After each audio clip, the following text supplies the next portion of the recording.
Have you ever wondered how much of the Titanic is left these days? Now, if you haven't been living under a rock, you probably know that it's been over 100 years since the world's most famous ship turned into a wreck. The RMS Titanic, the world's largest sea liner from the beginning of the 1900s, sank during its maiden voyage, just a few days after leaving port. The ship struck an iceberg on April 14, 1912, taking down over 1,500 passengers of more than 2,200 who were on board the liner at that time. As shocking as this may sound, the Titanic took over 3 years to be built and only 3 hours to sink. And if it were today, the ship would have cost over $210 million to be made. It was last seen on the surface of the Atlantic at 2:20 a.m., and for many decades, that was the last time people saw it. It wasn't until 1985 that the whereabouts of the ship were discovered by oceanographer Robert Ballard, and some parts of the Titanic became visible once again. One of the first discoveries made by Ballard's expedition was that the ship was indeed torn in half before sinking. The early exploratory missions to the part of the ocean floor where the Titanic now lies could only see the hull and the deck of the ship. According to Ballard, the main purpose of these missions was to understand how to preserve the ruins from deteriorating. Another goal was to recover the huge number of personal items scattered along the seabed. The explorer later said the view down there was as shocking as it was emotional. In the field of debris around the wreck, the oceanographer discovered plenty of small objects and personal belongings, many of which he brought back to the surface. There were shoes, some fancier than others.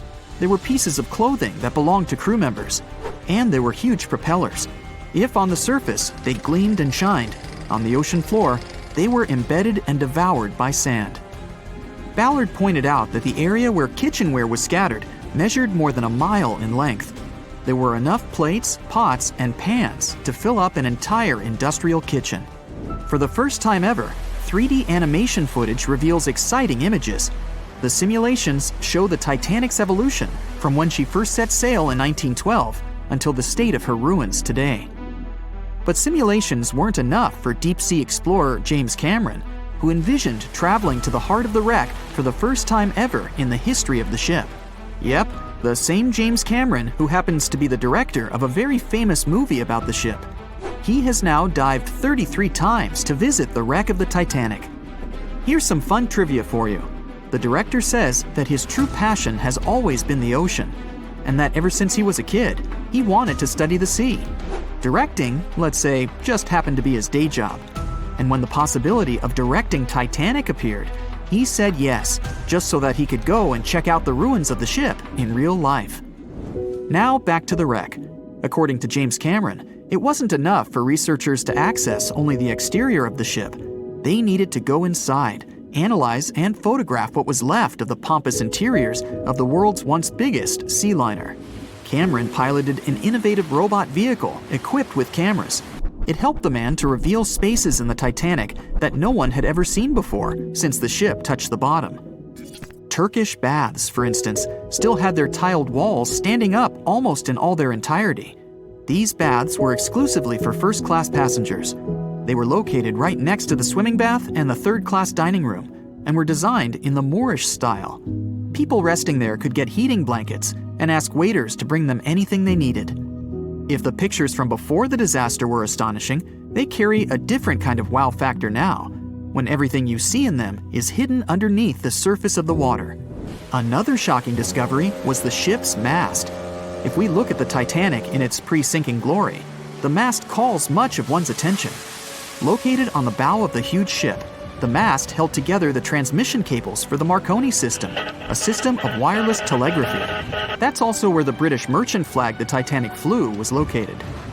The mast stood at the height of a bit more than 100 feet and was equipped with a crow's nest. Nowadays, the mast is unrecognizable. Attacked by corrosion, it collapsed. The crow's nest broke apart too. Now we can see why the modern-day Titanic is a real treasure for deep-sea explorers. But as the wreck of the ship lies at an approximate depth of 12,500 feet, sunlight is non-existent there. So, piloted missions depend on high-end technological equipment to survey the area. Why do you think the Titanic went missing from the public eye for over 70 years? Well, because at that time, technology wasn't advanced enough for people to go down there, as well as bring back good footage of the wreck. Filmmakers were the ones who drove this technology to its advance by trying to film underwater. They began by building boxes to put their cameras inside. And now, deep-sea photography is highly advanced and allows us to marvel at the awesomeness of underwater life. Of course, taking pictures under the sea is no easy feat. For one thing, to withstand that crazy underwater pressure, submarines need to be really strong and have thick walls, no thinner than 11 inches. Plus, explorers need to understand how to film and photograph when there's almost no light around. There was another thing that made documenting the Titanic even more difficult. When the wreck of the ship was rediscovered by scientists, it was covered with red-colored rusty bacteria that made it even harder to take good pictures. As it happens, the color red does not reflect well underwater, which is unfortunate for photographers. For this reason, human-operated vehicles that go down to tour the ruins are equipped with powerful lighting devices. When you see some parts of the ship from afar, they look as if reddish-brown wax has been dripping all over the Titanic's ruins. But in reality, these icicle-shaped structures are colonies of microorganisms. When the ship sank, it brought down with it an enormous amount of bacteria that hadn't existed at the bottom of the ocean before. But now, these bacteria, together with the extreme conditions at the bottom of the ocean, have turned into a disastrous combination for the ruins of the ship. These red colonies of microorganisms actually feed off of iron and steel, which is basically all that is left of the Titanic. One kind of those microorganisms are bacteria called Halomonas titanicae. They can eat up to 220 pounds of iron per day. This makes the Titanic a colossal food source for them. There have been lots of speculations regarding the life expectancy of the ship's wreck after researchers discovered this bizarre rust. But according to Cameron and his research team, the Titanic isn't going to disintegrate anytime soon. In one of the latest expeditions down to the wreck, a piloted vehicle was funded to identify specifically one stateroom. It belonged to a very important passenger, Sir Benjamin Guggenheim. Yes, just like the museum. Guggenheim was the son of a mining magnate and a member of the elite group that boarded the transatlantic journey of the Titanic. Born in Philadelphia, Guggenheim was traveling back home to the US. But, as we all know, he never made it to his final destination. For the price that ranged from 400 to 800 pounds back in 1912, the equivalent of 84,000 pounds nowadays, one could book accommodation that was called a stateroom.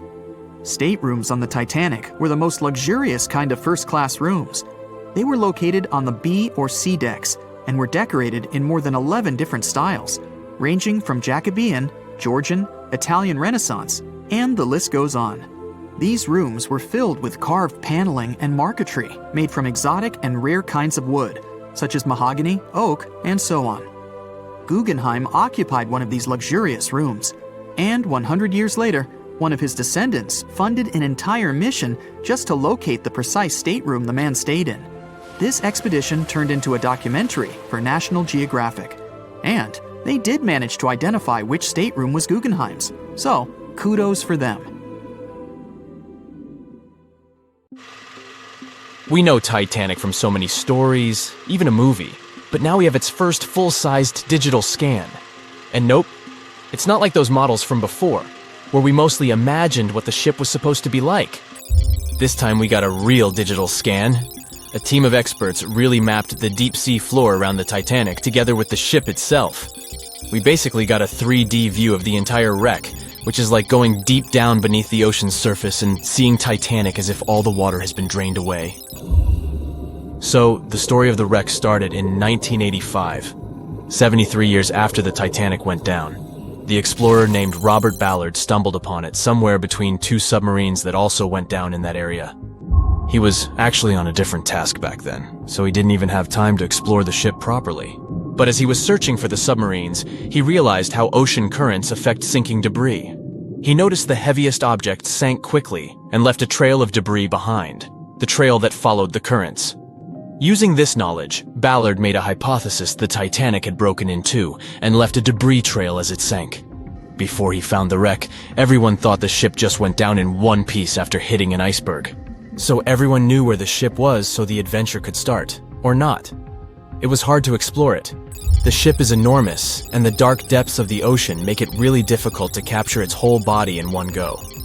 So we mostly relied on glimpses of the decaying ship, and had to settle with teasing scattered parts of the whole picture and filling it up with speculations and stories.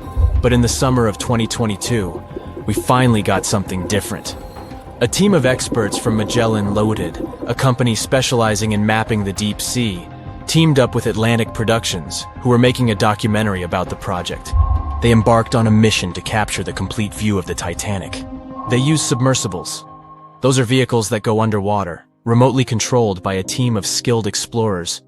These submersibles dove deep into the ocean. It wasn't an easy job. They spent over 200 hours collecting information about the entire length and breadth of the wreck. It was like a real-life treasure hunt. But instead of finding gold and jewels, they took something even more precious. Over 700,000 images of the Titanic from every angle possible.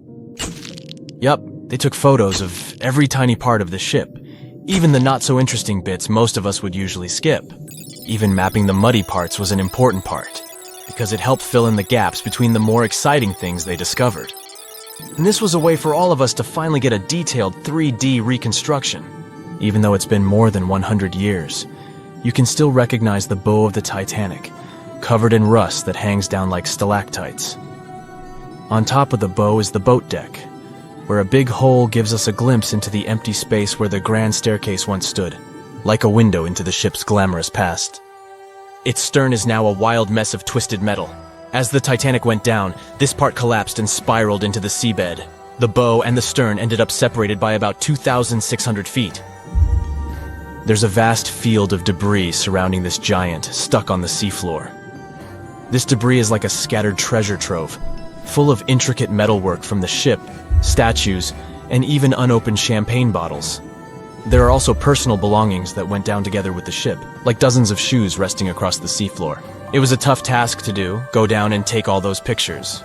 It may not sound that hard at first, considering it was the vehicle that really immersed itself into such deep parts of the ocean, not the people.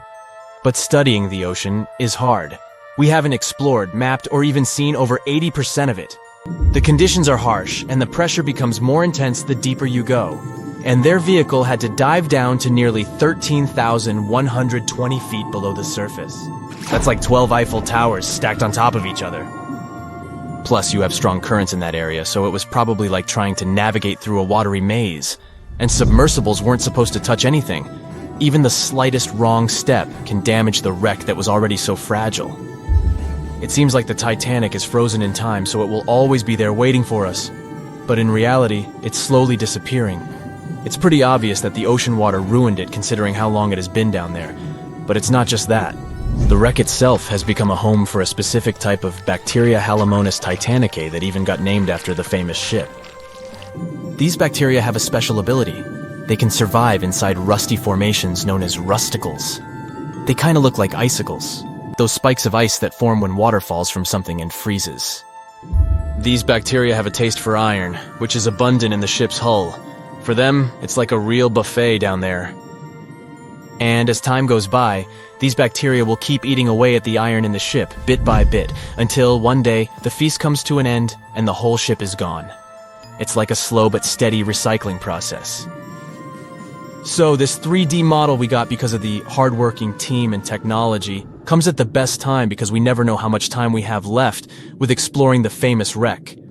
This time we might even understand the collision with the iceberg better.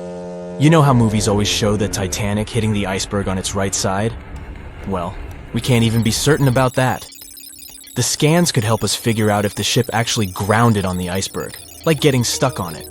We can study the stern and analyze how the Titanic struck the seafloor. That will also help us understand what really happened during the sinking. Maybe we'll get a chance to discover if there was really a strong fire that sealed the fate of the Titanic. One theory says that the coal fire had been raging for a whole 3 weeks before the ship even took its first and last trip. And this could have made its hull weaker, which means most of the work was done. The iceberg just delivered the final blow.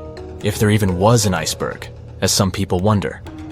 There's an alternative theory they suggested where the Titanic may have actually hit a hidden mass of pack ice instead of a typical iceberg. Pack ice is made up of large sheets of ice that float near the ocean's surface and can be difficult to spot. They believe this pack ice might have drifted into the Atlantic from the Arctic Ocean. According to one professional mariner, Captain L.M. Collins, that stands up with that idea. If the Titanic had struck a regular iceberg, the ship would have sunk much more quickly than it did. And since the Titanic managed to stay on the surface for a relatively long period of time, less than 3 hours, maybe this was a different type of collision.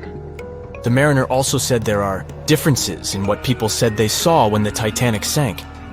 He thinks these differences might be because of optical illusions. In this case, when people were looking at the ocean that night, the way the light was reflecting and the conditions at sea might have made things appear closer or distorted. So when they saw something in the water, it might not have been exactly what they thought it was, whether it was an iceberg or something else. Binoculars might have helped the crew members to spot the potential danger, but unfortunately, they didn't have any. It appears they were locked inside a cabinet, and no one knew where the key was. Titanic sank on April 14, 1912, and all of the passengers' belongings and ship's paraphernalia went down into the deep, dark waters with it.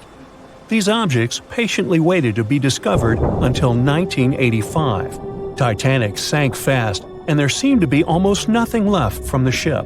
Yet divers in small submarines managed to retrieve plenty of artifacts from the wreckage. If you wonder what those surprising items look like, hey, join me.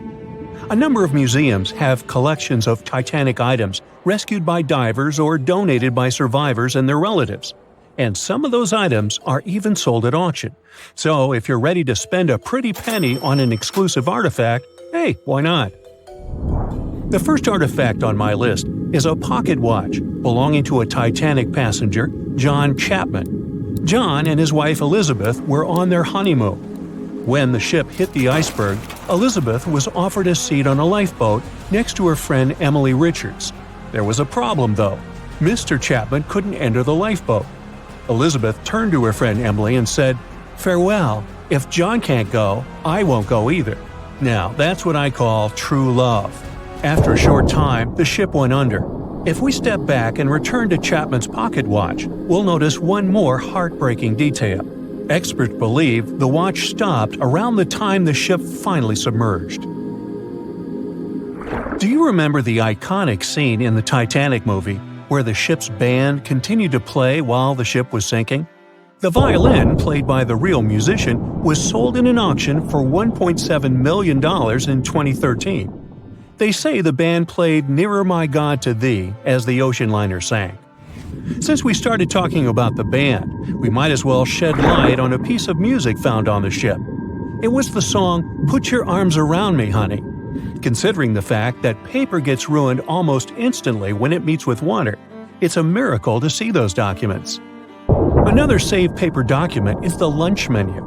The first-class passengers wore their beautiful dresses and enjoyed their meals without knowing that it was their last lunch. This unique item was auctioned for $122,000. Meals were offered based on class. For instance, a first-class passenger would eat roasted turkey with cranberry sauce, spring lamb, or baked haddock. In comparison, a third-class lunch consists of stuff like rice soup, fresh bread, roast beef, and brown gravy. There were also cabin biscuits, which the passengers would eat to diminish seasickness. It wasn't just the menu. A VIP ticket was also retrieved. The ticket number is still readable, 1342. Number 5 is Edwardian perfume samples. A chemist named Adolf Saalfeld stepped onto the Titanic with various perfume bottle samples. Why did he bring these samples with him? Well, Saalfeld planned to open a fragrance store in America. 61 vials of perfume sank with the ship. Luckily, their owner managed to survive and get there safely, but his samples sank and were only rediscovered some time ago by the divers. When we accidentally drop a plate, it usually shatters into pieces. Now, there's a question. Do you think an unbroken plate can be recovered from Titanic? The answer is yes. Original White Star tableware is proof. Apparently, each class of passengers didn't just get different meals, but was also served with different types of plates. The retrieved plates have a green and brown floral motif. The edges have a gold rim, and there's a logo in the center. By the way, they're sold at auction, and you can find them online. Let's carry on with touching personal stories. The love story of Rose and Jack that we see in the movie is fictional, but the ship surely witnessed many romantic tales. Here's a love letter to prove this. The messages tell us a story about how life was on the ship during the last few days. It was written by Kate Buss on April 10th. She mentioned how seasick she felt and other things, such as she was supposed to go to dinner in a half an hour. This letter wasn't the only letter divers took to the surface. For example, there's the letter Esther Hart wrote to her little daughter Ava. It was sold at auction for £119,000. This letter is probably the last letter written on board, since it was completed only 8 hours before the tragedy. The letter is not that damaged because it was in the pocket of Esther's husband's coat. Another letter we can mention is Dr. John Simpson's letter. Those words were the last words that he wrote to his mother. Let me introduce you to Edith Rosenbaum. She was on the ship with her lucky toy pig. Edith had been severely injured in an accident before she sailed on the big ship. The toy was a present from her mother as moral support for her recuperation process. It was actually a music box in the shape of a pig. Edith used it to calm frightened young people in the same lifeboat. The next item on the list is the scout whistle of Lillian Winifred Bentham. She was a second-class passenger. On that terrible night, Lillian was in her stateroom. She didn't believe that the Titanic could sink. After all, it was the unsinkable ship. Her friend came to her and convinced her to hop into a lifeboat. Only then did she realize how serious the situation was. Moments later, she saw the ship break into two parts. As the lifeboat floated into the night, Lillian saw a crewman who was also rescued. Without a second thought, she wrapped the man with her fur coat. It was freezing, so she probably saved the man's life by doing that.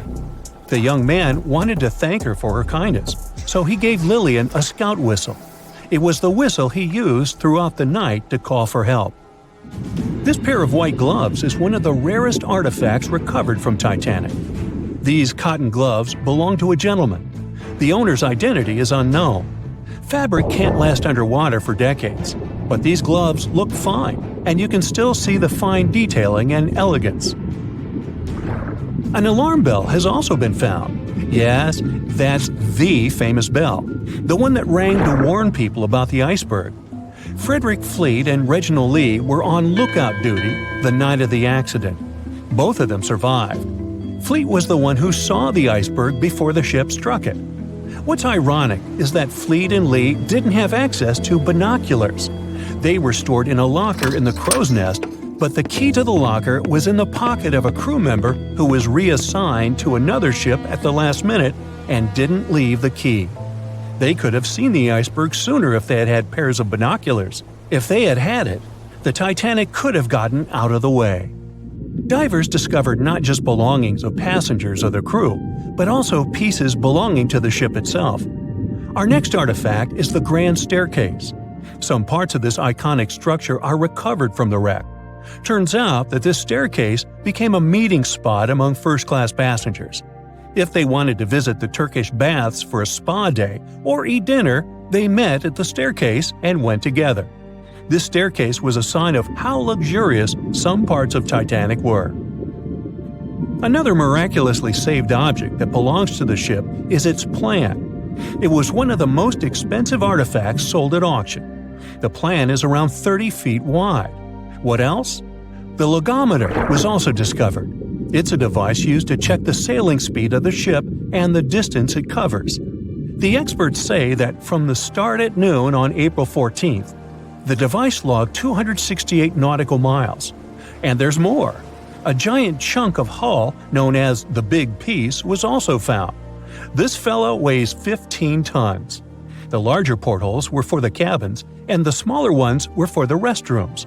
This piece was found in 1994, but it was in 1998 when it was successfully taken out. After all these years spent underwater, it was swarming with sea life. Still surprisingly, the portholes still had glass. Now let's assume you were a diver and you could only take out one of these objects. Which one would you pick? At 11:40 p.m., the Titanic made contact with an iceberg in the North Atlantic Ocean. Many artifacts were found and restored, like parts of the ship, jewelry, and dining plates, to name a few. It took approximately 3 hours for the ship to be completely submerged in the remote icy water. The night was cold and very much alive. The orchestra was playing music as they enchanted the guests on board. Everyone was excited to arrive in America. It was still considered an amazing feat for a ship to cross the Atlantic back in 1912. But as the day went ahead, there was an atmosphere of impending doom for the captain and his crew. No one else felt it, though. It seemed to them nothing could possibly go wrong, and this would just be another regular night. To them, the Titanic was unsinkable. The last thing on your mind when thinking about the Titanic is the mail crew. Yes, there were mailmen on board delivering mail to America. It may seem like a pretty mundane occupation, but there was a very tough test to pass in order to be accepted on board. And only a few top candidates would qualify, and those few would get shortlisted and accepted. John Starr March, an American, was one of these mailmen earning between $1,000 to $1,500 a year working on the Titanic. Back in 1912, this was considered to be a lot of money. They were not officially part of the ship's crew, since the mail crew was placed near the third-class quarters. But given their influence and resistance, they were eventually moved and given a private dining area. March got this job since he needed the money to support his family. He found a perfect way to earn some big bucks, working on a large ship traveling across the ocean. He was 51 at the time and came from New Jersey. Sadly, he was on board when the ship sank and didn't make it. But they recovered a pocket watch that gives us a little insight into what happened that fateful evening. It's a gold case engraved with filigree and had a caption saying it was made by the Elgin National Watch Company. On the surface, you'd think this would just make a pretty cool antique sitting over the fireplace, but there are some unusual details about it. There are obvious signs water seeped beneath the glass, and the black arms of the watch indicate the time to be exactly 1:27. It leaves us wondering why the clock stopped at this precise hour. What was the owner doing? The mail clerks were operating a fully functioning and efficient mail sorting facility on board the Titanic. This wasn't something you'd come by often on a cruise ship, since typical ocean liners use closed mail bags to transport the mail from one port to another. But the mail sorting facility on the Titanic allowed passengers to send out postcards whenever the ship docked in transit zones in Ireland and France. According to reports, people started heading back to their rooms at around 11 p.m., but some of them were still hanging around and enjoying their night. The 5 mailmen were celebrating a colleague's birthday in their separate dining room. 5 minutes before impact, crew members spotted the iceberg and rang the bell 3 times as a warning that something was ahead of the ship. They gave orders for the Titanic to move left, or, as they say in the biz, hard a starboard, to make the engines reverse. It was not enough to avoid the great impact. At 11:40 p.m., the Titanic struck the iceberg, and disaster erupted on the inside.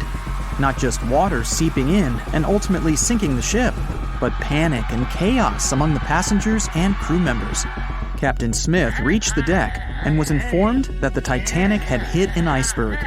And at the same time, the mailroom began filling with water. We know that the 880-foot ship was completely submerged at around 2:20 a.m., with 706 survivors. The time between the impact and the sinking was really eventful. At midnight, they started getting the lifeboats ready for the passengers to evacuate. Orders were given for women and children to board the safety boats with some crewmen to guide and operate them.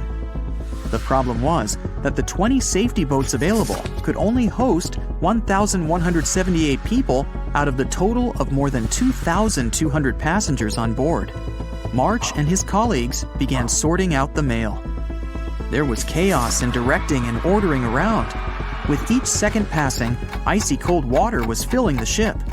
15 minutes after midnight, Captain Smith ordered his crew members to send out a distress signal. Even though SOS was established earlier than the Titanic, many others used CQD. The CQ stands for General Call, and the D is Distress. The Frankfurt was too far away to help, even though it was one of the first to respond. Even the Titanic's sister ship, the Olympic, responded, but it also was too far away. At 12:20 a.m., the Carpathia received the urgent message and redirected from its original course to help them out, even though they were 58 nautical miles away. Although this was some relieving news, the water kept seeping in at an alarming rate. It wasn't easy to keep everyone calm, knowing that the ship could be underwater in a matter of hours. At this point, many passengers were already on board the safety boats, waiting to descend into the water. The musicians on board began playing music for the ones still waiting. At first, they were playing in the first-class lounge, and then they moved to the deck.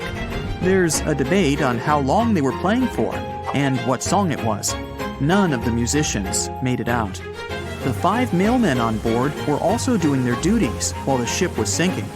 According to a ship officer, the mailroom was already covered in water above the ankles, and the mailmen were busy trying to save as much mail as they could. March was one of them. There were bags of mail floating around. They started with the registered mail. Witnesses of the Titanic sinking reported the mailmen were putting bags of mail on the deck to keep them from getting wet until help arrived. They also mentioned bags of mail were floating about in the freezing water. It wasn't until 12:45 a.m. when lifeboat number 7 on the left side of the ship was lowered onto the water. Even though it had room for roughly 65 people, only 27 people were inside. Many of the safety boats carried fewer passengers than their maximum capacity allowed. The crew were worried that the boats would capsize if so many people were on them. Some reports suggest that some people even refused to board the safety ships, sticking with the claim that the Titanic was unsinkable. At the same time, they fired up one of the 8 distress rockets in the air, but it didn't get them any help. At 12:55 a.m., the second and third safety boats were descended to the waters with 2 male passengers jumping on board. 5 minutes later, another safety boat was lowered with around 39 people. At this point, water entered the base of the grand staircase. In the next 20 minutes, more safety boats were lowered, most of them underloaded. Still no help. The Carpathia was still on the way. Panic was growing, and tensions were rising. There was a lot of anger for people being left behind. At around 1:30 a.m., things were getting out of control. The organized boarding of passengers to the safety boats stopped.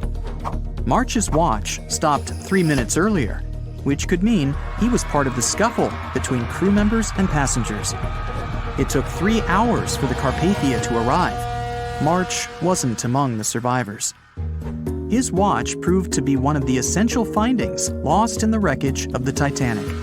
It was eventually returned to March's 2 daughters, and now it's in one of the collections of the National Postal Museum. March was a man who did what he had to do in the worst circumstances.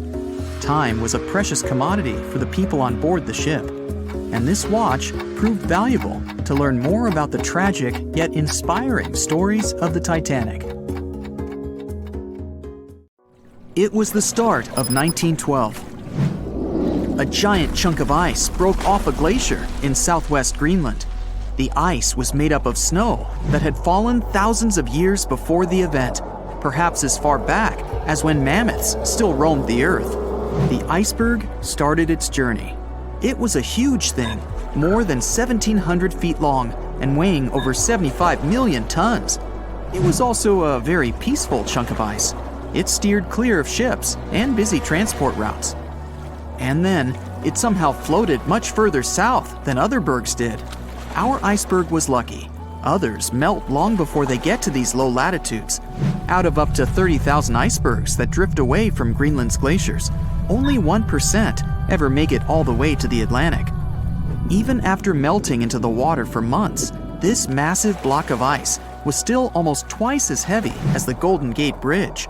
The iceberg's top part was towering 10 stories over the ocean surface.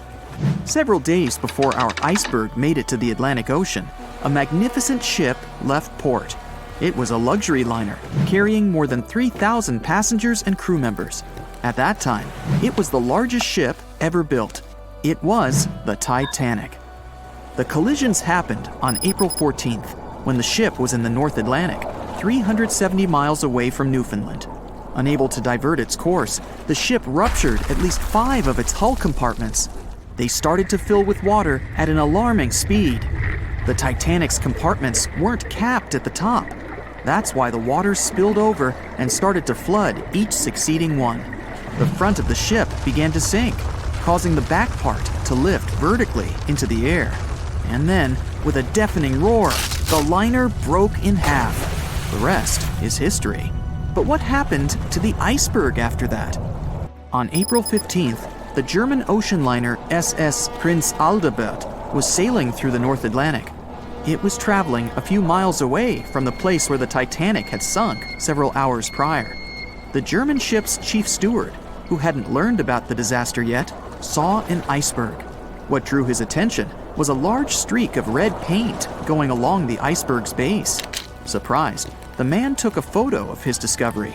He thought the paint meant a ship had hit the iceberg within the past 12 hours. The next person who saw the iceberg and took another photo of it was the captain of a vessel laying deep-sea telecommunication cables. The ship was sent to help in the area where the Titanic had sunk. The captain later claimed the iceberg he'd seen had been the only one in that area, plus the red paint. It wasn't difficult to connect the dots. In 2015, one of these photos sold at auction for over $32,000. And still, experts are unsure whether the image really shows the infamous block of ice. It might be a simple iceberg that had been floating nearby at that time. The great unsinkable ship was gone, sunk into the bottom of the North Atlantic, where it remains to this day. But the iceberg continued on its way, perplexing a few witnesses and slowly melting into the surrounding water. It would vanish completely before the end of the year. The lookout shouts, "Iceberg right ahead!" The Titanic strikes the ice. Water starts flooding in. Third-class passengers are locked up. There aren't enough lifeboats for everyone. Panic sets in. Violins are playing. The ship sinks. Well, we all know the story of the movie Titanic like the back of our hand by now. But what if I told you that Hollywood lied to us? To tell the real story of what happened that freezing night in 1912, we need to rewind a bit. The lookout shouts, "Iceberg right ahead!" Yep, that part was true. Just before 11:40 at night, Frederick Fleet noticed something darker than the sea directly ahead. As the ship got closer, he realized it was an iceberg. The engines were quickly reversed and the ship turned sharply. Instead of hitting it head-on, Titanic scraped along the side of the berg, sprinkling ice on the forward deck. If you remember, in the movie, Jack and Rose are having a romantic moment when they feel the ship shudder after hitting the iceberg.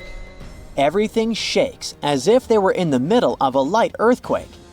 Some real-life passengers reported feeling something similar after the impact, but according to Titanic survivor Frank Prentice, it wasn't exactly like that. He said there was no impact as such, and it all felt more like slamming on your car brakes. The ship stopped, and that was that. Some people even slept right through the collision, confirming that there wasn't such an abrupt impact. Mr. Prentice, curious about what had happened, left his cabin and went out to the deck. When he got there, all he could see was a little ice on the surface, not the towering iceberg that Jack and Rose saw. But as we all know by now, the real damage happened below the waterline, where the iceberg had a jagged spur that slashed a 300-foot gash in Titanic's hull. Once the crew realized how severe the damage was, they immediately began sending distress calls to nearby ships, asking for help.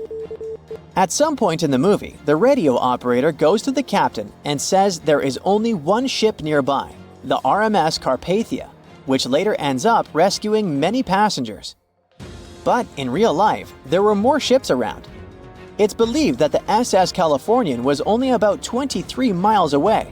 this ship might have actually seen the Titanic sinking, or at the very least, seen its rockets exploding high in the sky. Yet, for reasons we will never fully understand, they didn't try to help.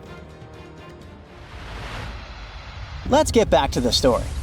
Now, people need to get off the ship. At 12:45, lifeboat number 7 was the first to be lowered. Just like in the movie, women and children were told to go first.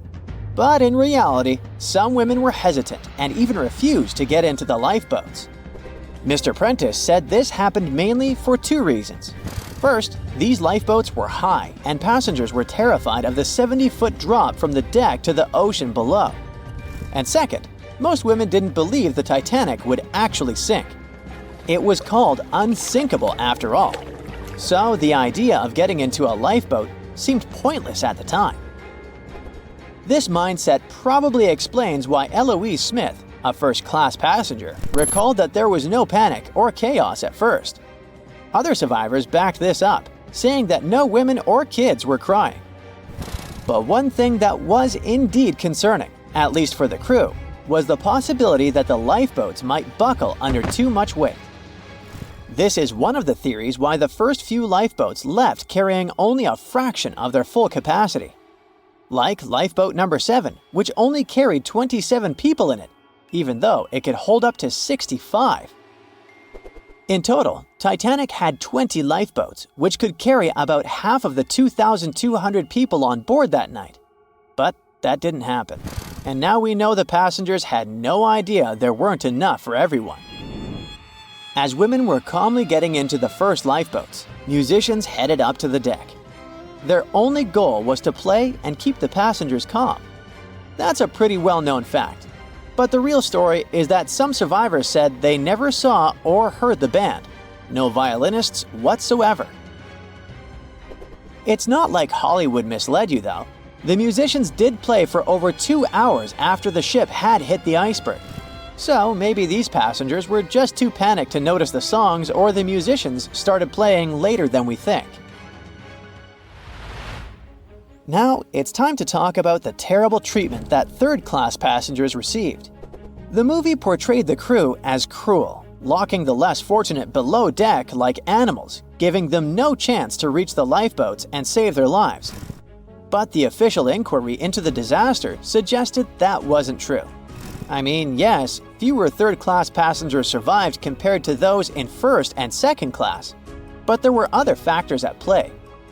Many third-class passengers were reluctant to leave the ship, clinging to their belongings, and had a harder time making their way up from the cabins, which were at extreme ends of the ship. Some survivors confirmed that they were not locked up. In fact, it was quite the opposite. Mrs. George Wabi, a Lebanese woman traveling in third class, said that when chaos had erupted, some brave crew members and well-dressed first-class passengers had actually helped her get up to the first-class deck and eventually onto a lifeboat. At first, the Titanic was sinking slowly, bit by bit. Passengers reported seeing the water rising and hearing pops and cracks. Then, there was a loud boom. Some said there had been just one explosion, while others described it as a series of smaller explosions, which they'd thought had been the bulkheads giving way. And there's also a group of people who said they had only heard a rumbling sound. So not everyone agreed on the sound they had heard, but one thing is a fact. By 2:18 in the morning, the lights on Titanic went out, and the ship plunged into complete darkness. As the bow continued sinking, the stern rose out of the water, putting immense pressure on the middle of the ship. This caused the Titanic to break in two. In James Cameron's movie, this moment is pretty dramatic, with the ship sinking almost straight down into the water. But in reality, the break probably happened at a much lower angle, likely just below the waterline. Even so, it tilted enough that people couldn't stay on their feet and started sliding into the water. One interesting thing is that it wasn't until the wreckage was found in 1985 that it was finally confirmed the Titanic had broken apart. Up until then, survivors had given conflicting stories. At least 8 survivors claimed they had seen the ship split. Emily Ryerson, a first-class passenger, described it as if the Titanic had been sliced in half with a knife. But there was also a small number of witnesses that insisted Titanic had gone down intact. At the time, this theory was more accepted because most people still didn't believe that the supposedly indestructible ship could break in half. So why the conflicting reports? Okay, so what you don't see in the movies, for obvious reasons, is how incredibly dark it was when the tragedy happened. It was like being in a room with no light, where you can only make out shapes and shadows. That's what it was like on the lifeboats.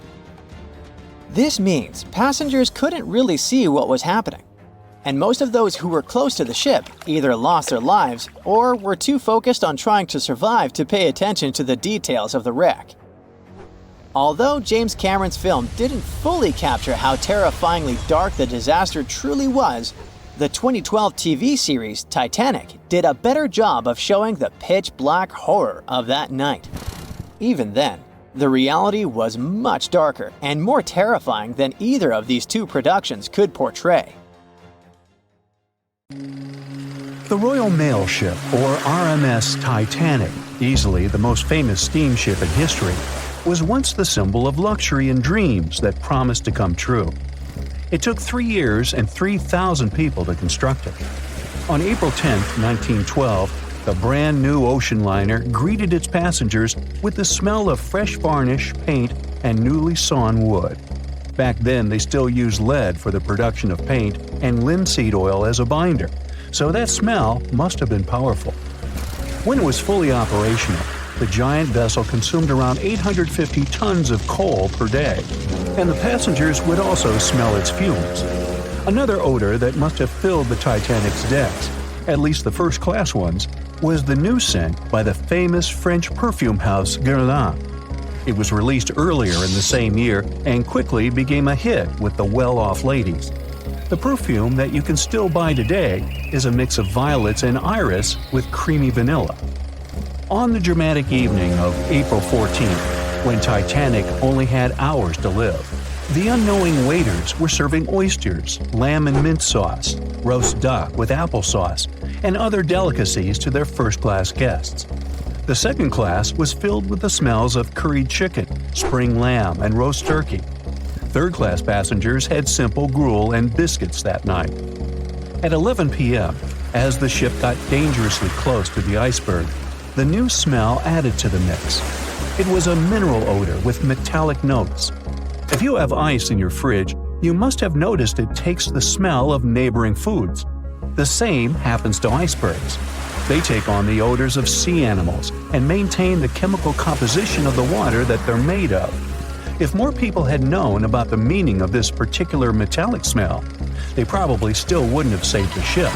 But the number of people that managed to escape to safety could have been larger. Speaking of smells, in case you've ever wondered what space smells like but aren't planning to become an astronaut anytime soon, listen up. You can try out Ode to Space, an aroma that was designed by NASA decades ago.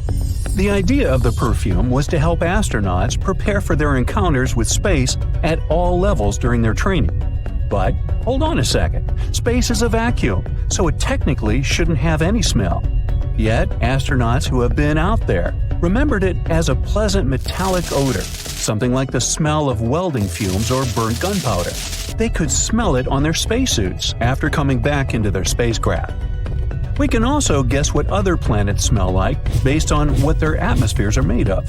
Venus has clouds of sulfuric acid in its atmosphere, so it must smell like rotten eggs. Mars and Uranus also smell like rotten eggs, by the way. Each of the layers of Jupiter's atmosphere is made up of different chemicals. That's why it smells different depending on where you are. Some layers would greet you with a yummy aroma of bitter almonds or marzipan, and others, closer to the top, smell like cleaning products. The remaining planets of the solar system are unlikely to have a distinctive scent because they're mostly odorless gases in their atmospheres. As for our natural satellite, the Moon, the Apollo astronauts claim that its dust smells like gunpowder. The fragrance of fresh-cut grass makes regular mowing it nearly worth it. But did you know that the grass isn't having a great time while you're doing it? In fact, it's sort of screaming for help. And because grass can't scream out loud, it expresses discomfort by releasing a mix of smelly, volatile molecules. It does it to protect itself from insects. Caterpillars and other similar creatures just love to munch on sugary plant snacks. When you mow the grass, it releases jasmonic acid, among other things. It's sort of a signal to parasitic wasps that there is a caterpillar available.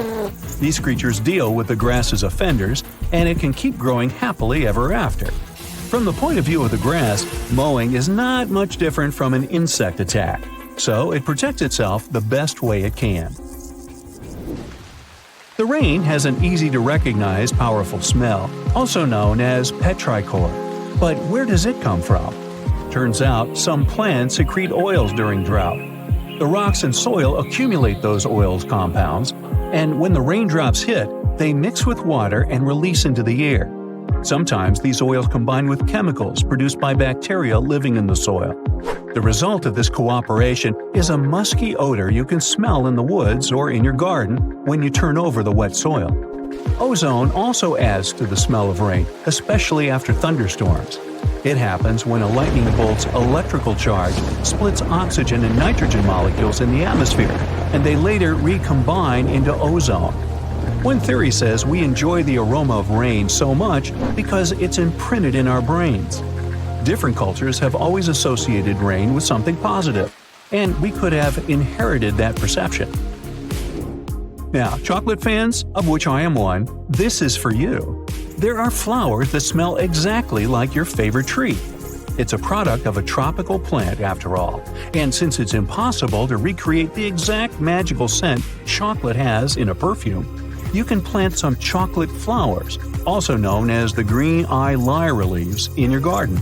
These flowers look like daisies with yellow petals around a deep red center.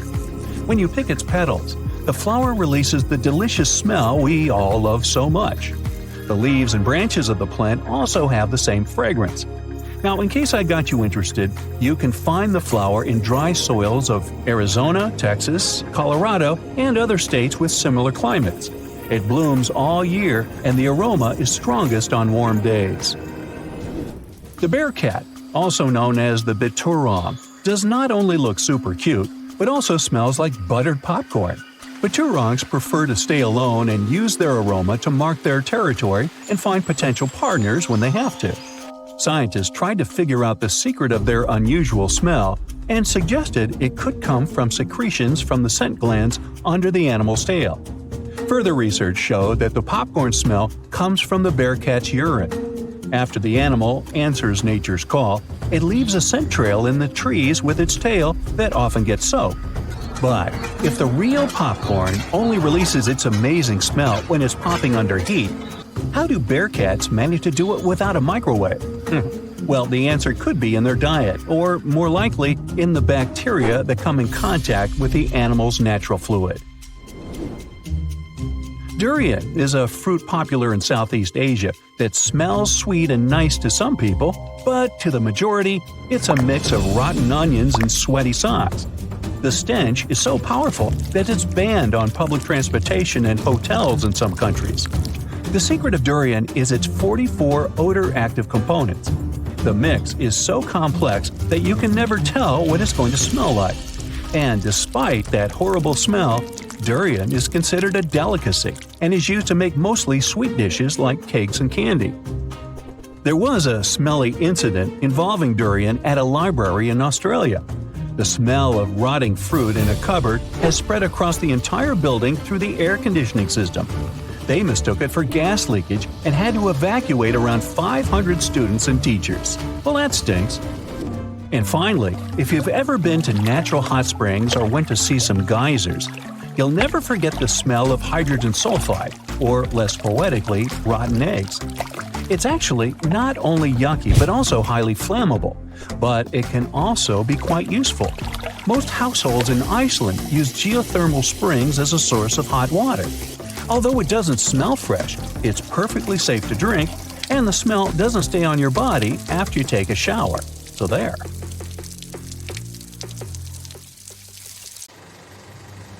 It's April 10th, 1912, a sunny spring day. You're one of the first-class passengers aboard the Titanic, just as the ship is about to depart from Southampton. Imagine everyone's excitement, fresh spring air, the sounds of the sea. You're strolling along the highest deck of the Titanic when you notice several lifeboats. As you start counting the boats, you recall the ship's capacity. It's just over 3,000 people. Wait, but are there enough lifeboats for everyone aboard? Let's look into the numbers. The Titanic could carry a needed total of 64 lifeboats, a number which could have easily helped to save all the passengers on board. Chief designer Alexander Carlisle planned to equip the ship with 48 lifeboats, but the Titanic ended up with a mere 20. The fact that this number of lifeboats wasn't enough for all the passengers was not illegal at the time. This was because the number of lifeboats required was calculated based on the tonnage of a ship, not her passenger capacity. Speaking of the Titanic, this number of boats was chosen for aesthetic reasons, to make the decks look less crowded to the ship's elite and high-class passengers. After the final decision on the lifeboats was taken, Carlisle quit his job. Passengers' strolls on the Titanic's decks were pleasing to the eye, but were they worth it in the end? In 2012, a century after the wreck, new documents related to the scandalous lack of lifeboats were uncovered. It appears that a safety inspector named Maurice Clark proposed the addition of at least 10 more lifeboats, 5 hours before the ship was supposed to set sail. But since the ship's owners clearly wanted to leave on time, his plea was overlooked. He was also warned that unless he kept this secret, he would be fired. In retrospect, had the owners followed his advice, an estimated 700 more people might have survived that night. The 20 lifeboats you counted, those that actually made it on board, could have carried only a third of the passengers, even at their full capacity. But tragically, some of them were launched with as few as 12 people when they could have easily saved up to 65 people each. To add to the disaster, the Titanic's crew members were not properly trained on using the lifeboat launching equipment. That's why the boats were launched slowly, improperly, and sometimes without the right supervision. Out of the 20 lifeboats, only 18 were set afloat correctly. Also, passengers were not informed about safety measures. A lifeboat drill should have taken place on the 14th of April, but the captain eventually canceled the event. One of the many myths surrounding the Titanic and its catastrophic ending is also related to the lack of the necessary number of lifeboats. There was no maritime law at the time that said women and children should get into lifeboats first.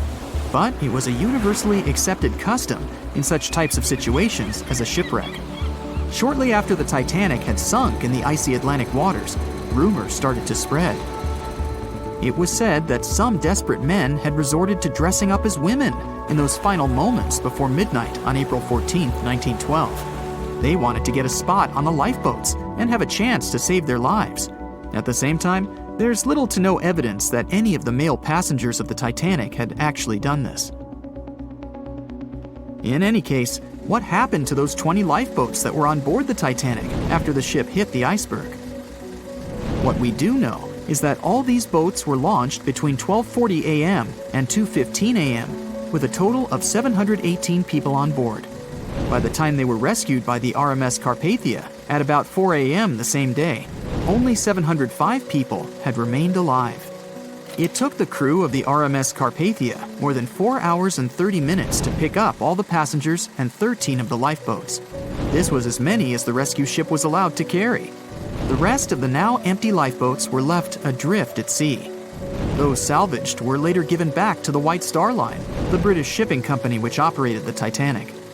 Strangely, after being returned, they appeared to have vanished from official records. The last image ever taken of the 13 surviving lifeboats was of them getting unloaded in the New York harbor.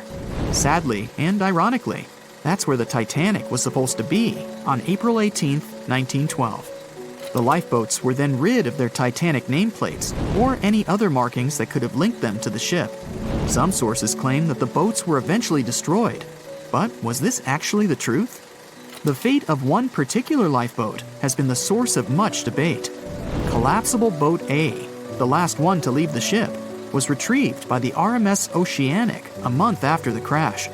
At that time, It was a shocking 200 miles away from the spot where the Titanic had sunk. Also, in the boat, there was a wedding band engraved with the words, "Edward to Gerda," a sad omen to a couple that were lost at sea after managing to escape the sinking Titanic. Later identified as Edward and Gerda Lindell, the couple was traveling from Sweden to the US to relocate. Some accounts claimed that Mr. Lindell did, in fact, make it to collapsible boat A, but his wife wasn't as lucky. Neither were ever seen again, and the wedding band was eventually sent to Gerda's father. The recovery of collapsible boat A was recorded in both photographs taken by the crew on board the RMS Oceanic and by a detailed handwritten account of a fellow passenger. They claimed that the lifeboat had looked more like a piece of wood carried by the waves than an actual boat. The first lifeboat to depart from the Titanic was Lifeboat Number 7. It was dubbed the Millionaire Lifeboat. It's rumored that the 12 passengers on board might have bribed the crew to row away to safety instead of allowing others to jump in. In 2015, some of the items recovered from this lifeboat, including a lunch menu, a ticket, and a letter from one of the passengers, were auctioned for up to $70,000 by a New York auctioneer. Soon after the Titanic catastrophe, it became mandatory for all ships to be equipped with enough lifeboats to carry all the passengers and crew. It's more likely that the Titanic lifeboats, being relatively new equipment at the time, were refitted to be used on other ships, such as the RMS Olympic, which was the Titanic's older sister. Some of them may have been sold off to private collections, or even left to rot. After all, they were seen as a source of bad luck, and most people were unwilling to use them again on other ships. Unfortunately, all the information about their whereabouts is hard to confirm now. No official statement from the owners of the lifeboats was ever given after their rescue, but although nothing appears to have remained of the original lifeboats, some full-sized replicas exist on display in museums in Falmouth, England, and Belfast, Northern Ireland. One of the few surviving White Star Line lifeboats did not, in fact, belong to the Titanic, but it did have a striking connection to the cursed ship. This boat is the restored Lifeboat 6 from the RMS Oceanic, which helped to recover Titanic's collapsible Lifeboat C. It was said to be owned by a private collector, but similar to the Titanic's lifeboats, we don't know anything about its location today. As for the nameplates and other identification marks of the lifeboats, the White Star Line seems to have kept them. Because some of these items were later auctioned and sold to interested collectors, even Rick Springfield supposedly got hold of one of the nameplates. One particular nameplate was already missing by the time the White Star Line employees had reached the lifeboats. It was the nameplate of Lifeboat Number 8, which had been taken by a sailor named Thomas Jones. He later gifted it to another Titanic survivor, the Countess of Rothes, along with a letter acknowledging the bond they formed on the night of the shipwreck. You can find other similar items on display in different museums, such as Larne Museum and Arts Centre in Northern Ireland, or Worcester City Art Gallery and Museum. To be fair, some experts claim that even if there had been more lifeboats on board the Titanic, there simply might not have been enough time to launch them all. That's how severe the impact was.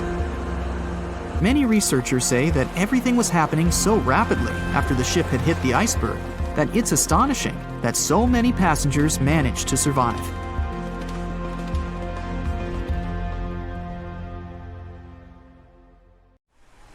Back when it was built, the Titanic was one of the largest and most luxurious passenger ships, with high-class features like a grand staircase, a swimming pool, and a gymnasium. People thought it to be unsinkable because of its advanced safety devices. Its tragic sinking on its maiden voyage in 1912 proved it wasn't at all the case. It wasn't until 1985 that the Titanic's wreck was finally rediscovered using state-of-the-art sonar technology. Ever since, thousands of items have been recovered from the Titanic, many of them being put on display or sold for auction. Things like jewelry, a life jacket, a menu from the ship's restaurant, or even a sample square of carpet from the first-class stateroom have all baffled the public and told stories of the many on-board people. Scientists have even tried to come up with strategies to get the Titanic back up, not because they want to put it up for display, but so it can be properly studied, and more importantly, to stop it from getting more and more damaged at the bottom of the ocean. Some have suggested filling the wreck with ping pong balls to make it float, while others even considered injecting it with 198,000 tons of Vaseline. Another creative solution was proposed, the idea of using a giant claw or scoop to lift the Titanic. Nobody came up with this device. Using 500,000 tons of liquid nitrogen to trap it in an iceberg that would float to the surface was also considered, but all these potential strategies had to be eventually let go, since the Titanic is way too fragile to ever be recovered. As the Titanic's iconic bow railings are in danger of collapsing, metal-eating bacteria continue to chew away at the ocean liner's wreckage. An undersea exploration company plans to gather data about the ship's deterioration in annual expeditions. They hope this will help them learn more about the Titanic, and also more about the ecosystem that shipwrecks create. The over 100-year-old ocean liner is also being damaged by deep-sea currents daily. Some experts predict that the ship could disappear in a few decades due to holes in its hull. The deck that passengers crowded on as the ship sank has caved in. The gymnasium near the grand staircase has also fallen in, and a 2019 expedition found that the captain's bathtub, which became visible after the outer wall of the captain's cabin fell away, is no longer there. Those annual expeditions also gather data about the creatures living at the site, including crabs and corals. Surprisingly, many species have only been seen there at the Titanic wreck, so scientists are curious to find out more about them. The most famous out of all these creatures is the Halomonas titanicae. It's a bacteria, and it was discovered on the wreckage of the Titanic. What's interesting about this creature is that it's able to thrive in extremely salty environments. It's also been resistant to several antibiotics, unlike other types of bacteria. It's probably because of this superbacteria that the deterioration of the ship's iron hull happened so fast. The expedition will also look at the debris field and its artifacts. On the site, there are still traces of little personal items like clothes and luggage. One of the most interesting stories about Titanic artifacts is that of the passengers' shoes. Most of the Titanic items that have been lost at sea deteriorated or disappeared completely. But not the shoes. They seem to be able to resist the harsh conditions. On top of that, the leather in most shoes is perfectly preserved, probably because of tannin, a substance used in the tanning process of leather. It helped the shoes resist the damaging bacteria found underwater. All this exploring might have gotten you all excited. If that's the case, I have some good news to share. You might even be able to join the expeditions.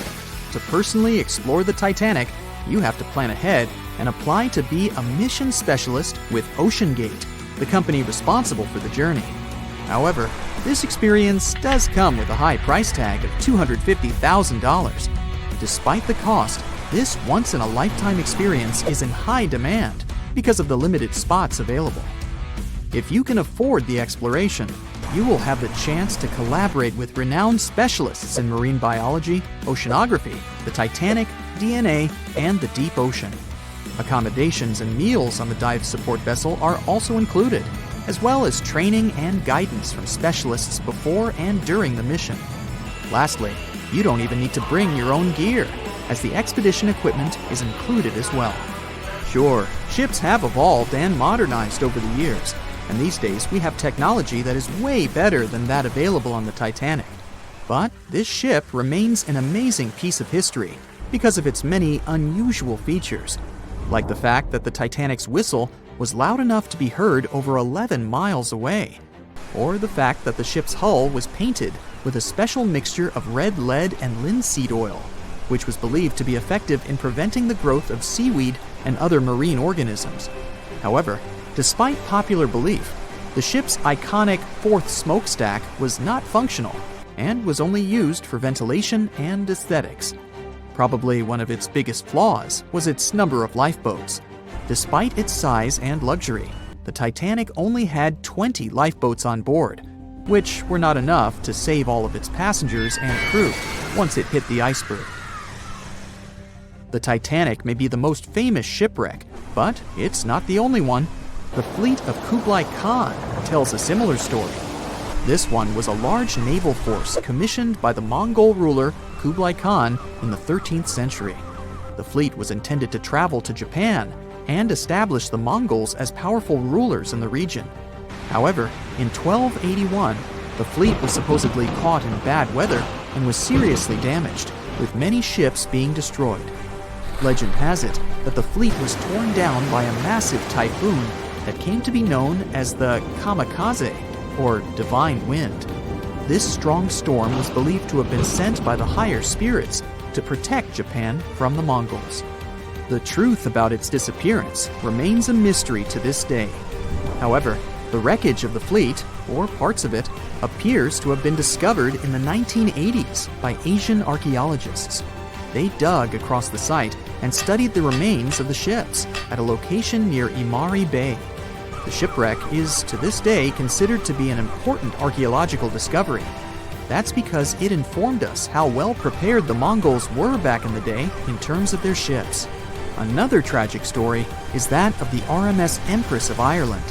This was a British passenger ship that operated until May of 1914. This is when the ship was sailing from Quebec City to Liverpool, but it ran into the Norwegian collier SS Storstad in the fog off the coast of Rimouski, Quebec. The collision caused a large hole in the side of the Empress of Ireland, and the ship began to quickly take on water and sink. The crew and passengers were caught off guard, and many were unable to evacuate in time. In total, 1,012 people were lost in the disaster, making it one of the worst maritime collisions in Canadian history. Rescue efforts were hampered by poor visibility and the fact that many of the lifeboats were damaged or unusable. Only 465 people survived the sinking, and many of them were rescued by the Storstad, which had remained in the area despite its damage. The sinking of the Empress of Ireland was a national tragedy in Canada, and it led to changes in maritime safety regulations and the establishment of a Coast Guard. The ship still lies at the bottom of the St. Lawrence River, where it has become a popular dive site for enthusiasts.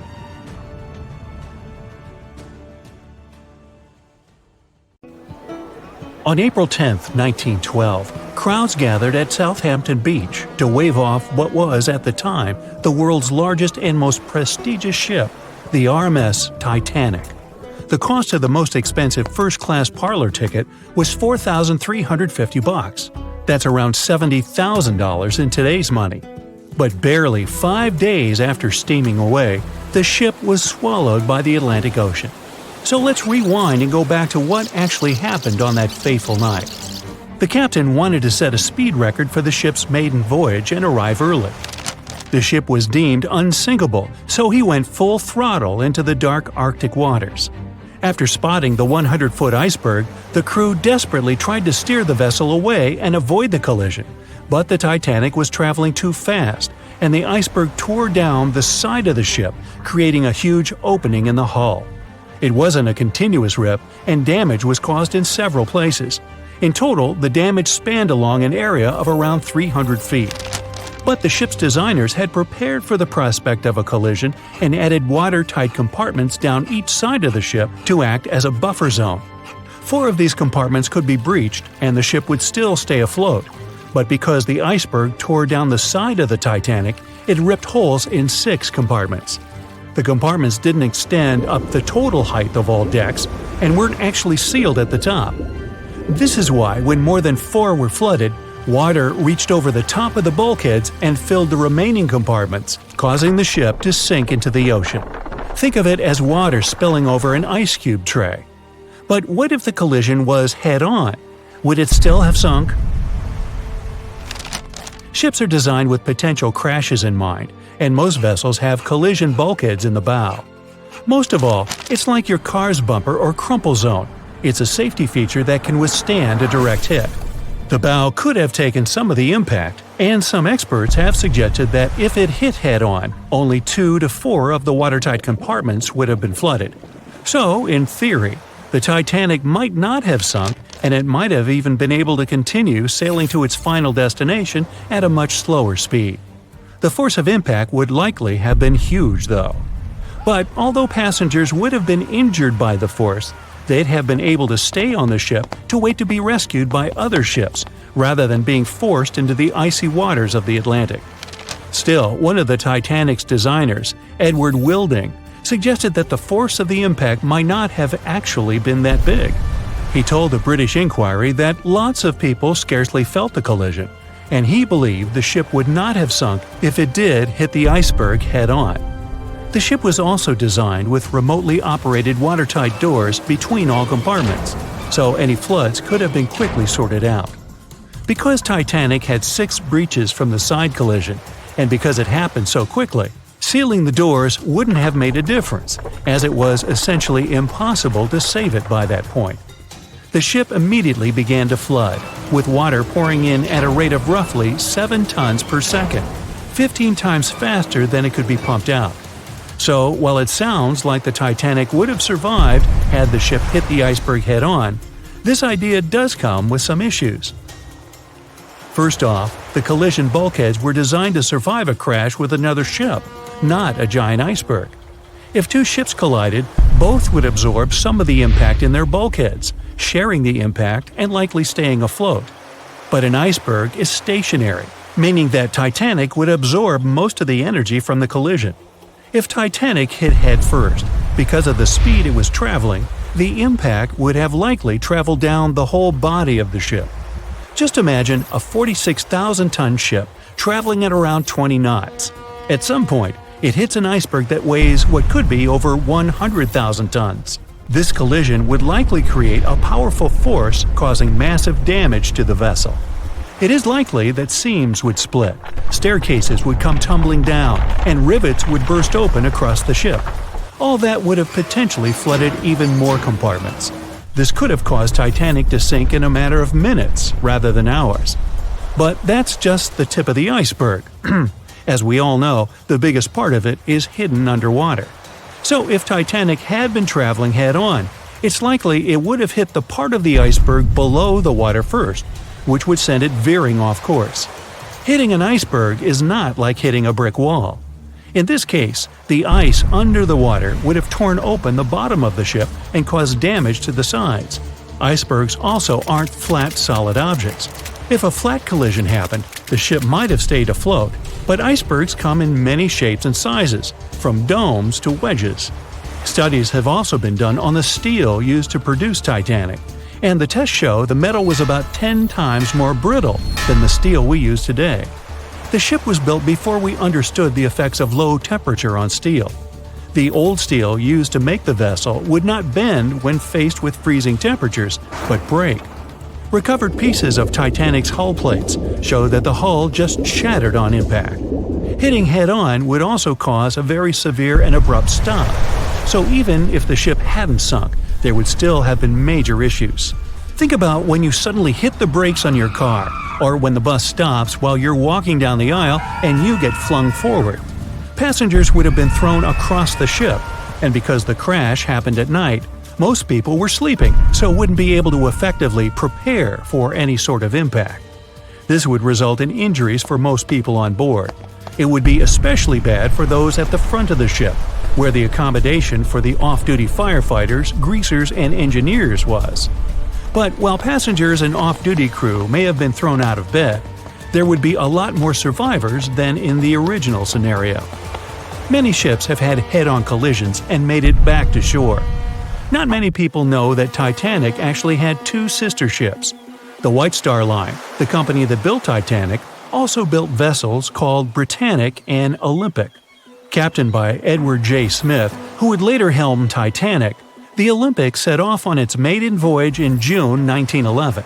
But much like Ford's sister ship, disaster was just around the corner.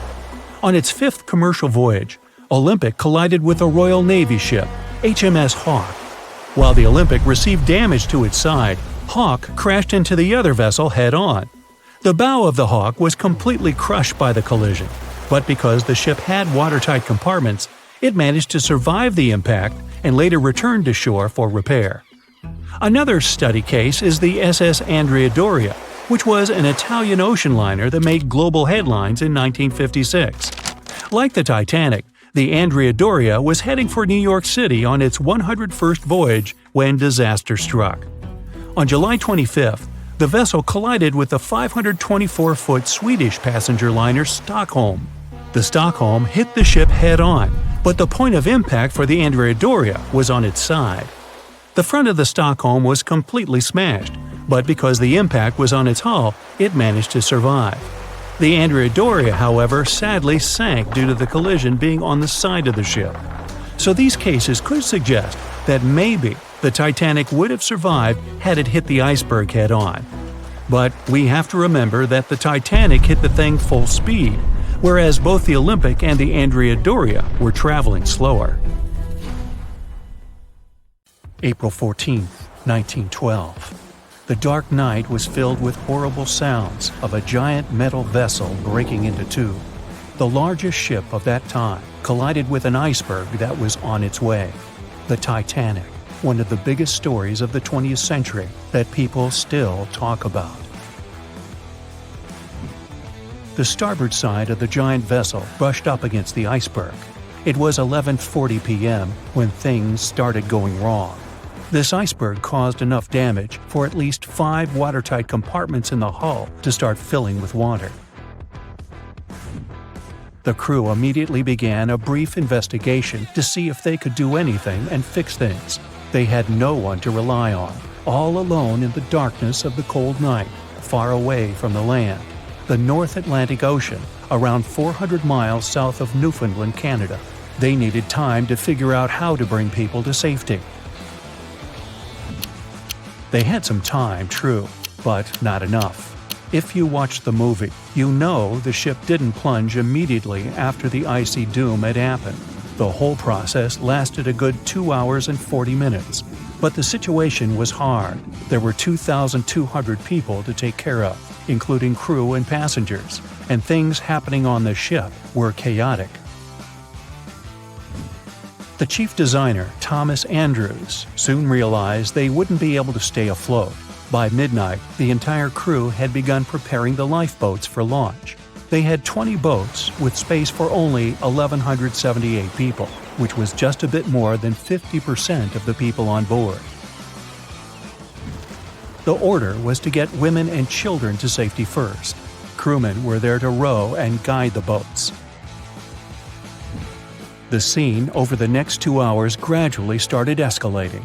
The crew members had a task to wake up passengers and warn them something bad was happening.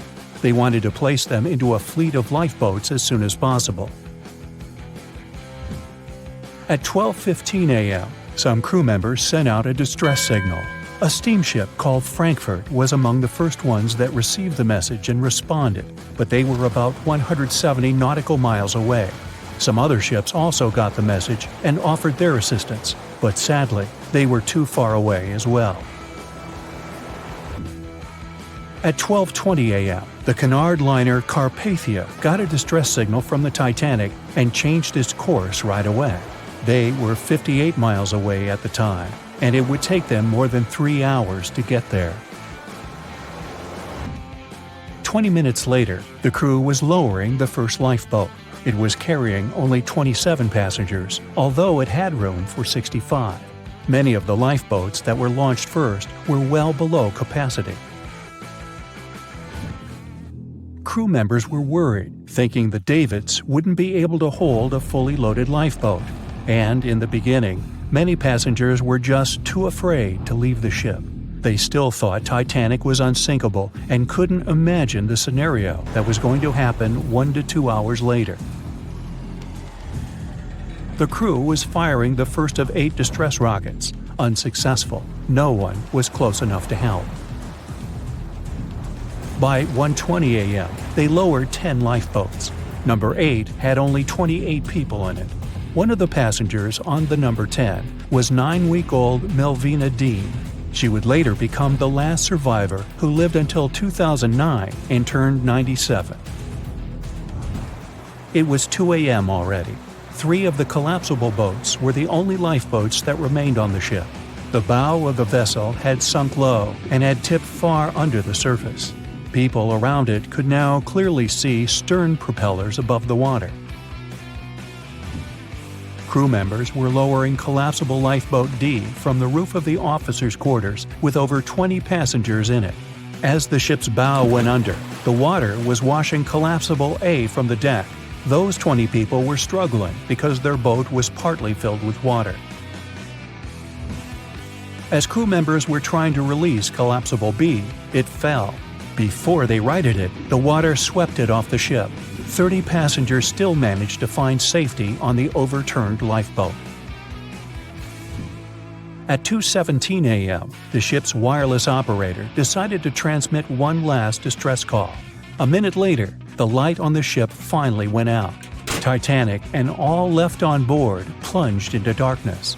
The bow continued to sink, and the stern was rising higher above the surface, which placed great strain on the midsection.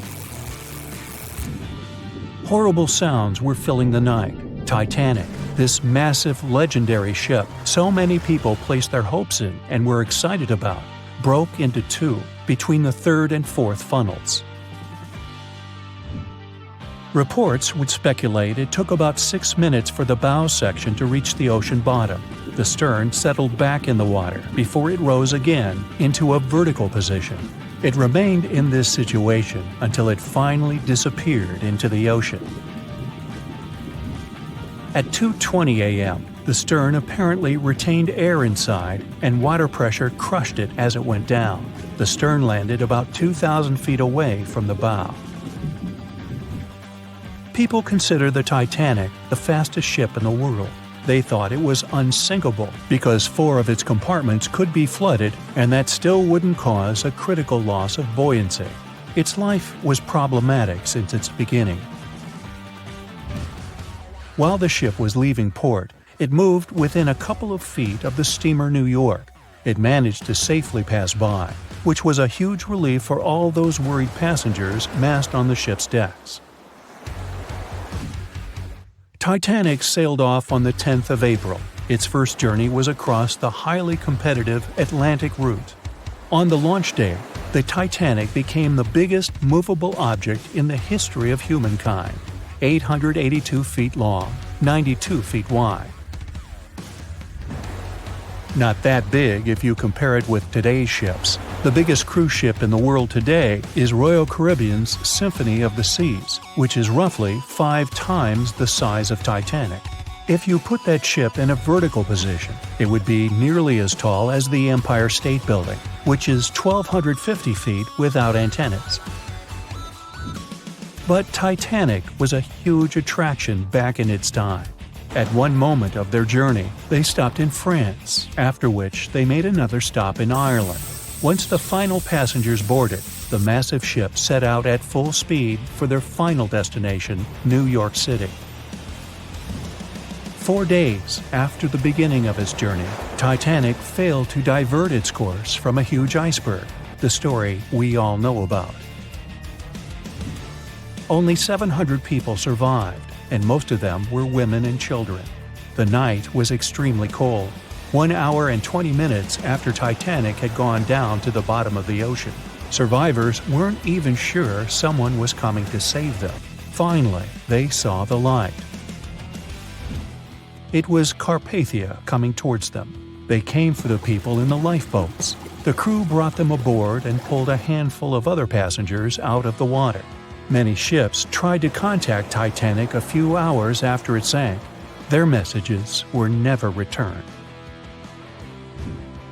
Later, when there was an investigation of what really happened, they discovered the Leyland liner California had been less than 20 miles away when Titanic was sinking. But the crew didn't hear the distress signals coming from Titanic because their radio operator was off duty. Countries from both sides of the Atlantic were shocked and horrified when they heard details of what happened to Titanic. They decided to make changes to ship operations, rules that would help avoid such events in the future. They held the first International Convention for Safety of Life at Sea, where they adopted rules for every ship to have lifeboat space for each passenger on board. Also, lifeboat drills became mandatory. They also decided to establish an international ice patrol. Its main role was to monitor icebergs in the North Atlantic shipping lanes. Ships also needed to maintain a 24-hour radio watch. Titanic wasn't built alone. Because of the size of this magnificent ship and all the new equipment it required, it would have been too expensive as a one-off. So the team built the Titanic alongside two sister ships, and both of them had eventful lifetimes. RMS Olympic came first. It was launched in 1910, and for a whole year was the biggest liner in the world. The Britannic was another sister ship that sailed for a while before it too ended down on the ocean bottom. But only Titanic became a legend and one of the most fascinating stories of modern history.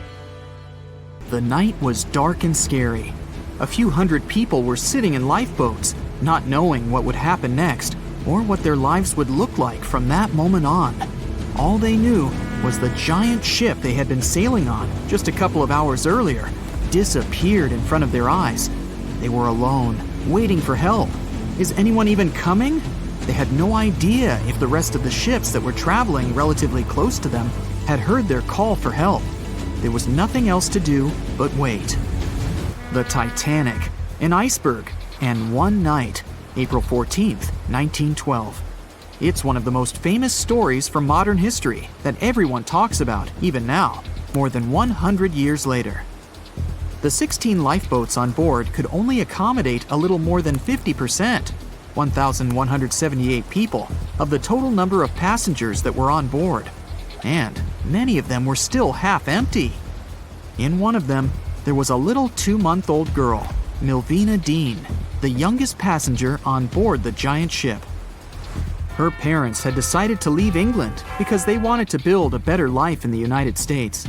Her father had some family in Kansas, and he hoped they could start their own business there. The Dean family didn't actually choose to be on board this giant legendary liner, but because of a coal strike, they got transferred there, so they boarded it at Southampton as third-class passengers. Milvina's father felt when their ship hit the iceberg on that cold and seemingly peaceful night. He immediately went up to investigate. When he saw that people were panicking and that the crew members were giving warnings on the actual danger of the situation, he rushed to their cabin to find his wife. He told her to dress the children and quickly go up on deck.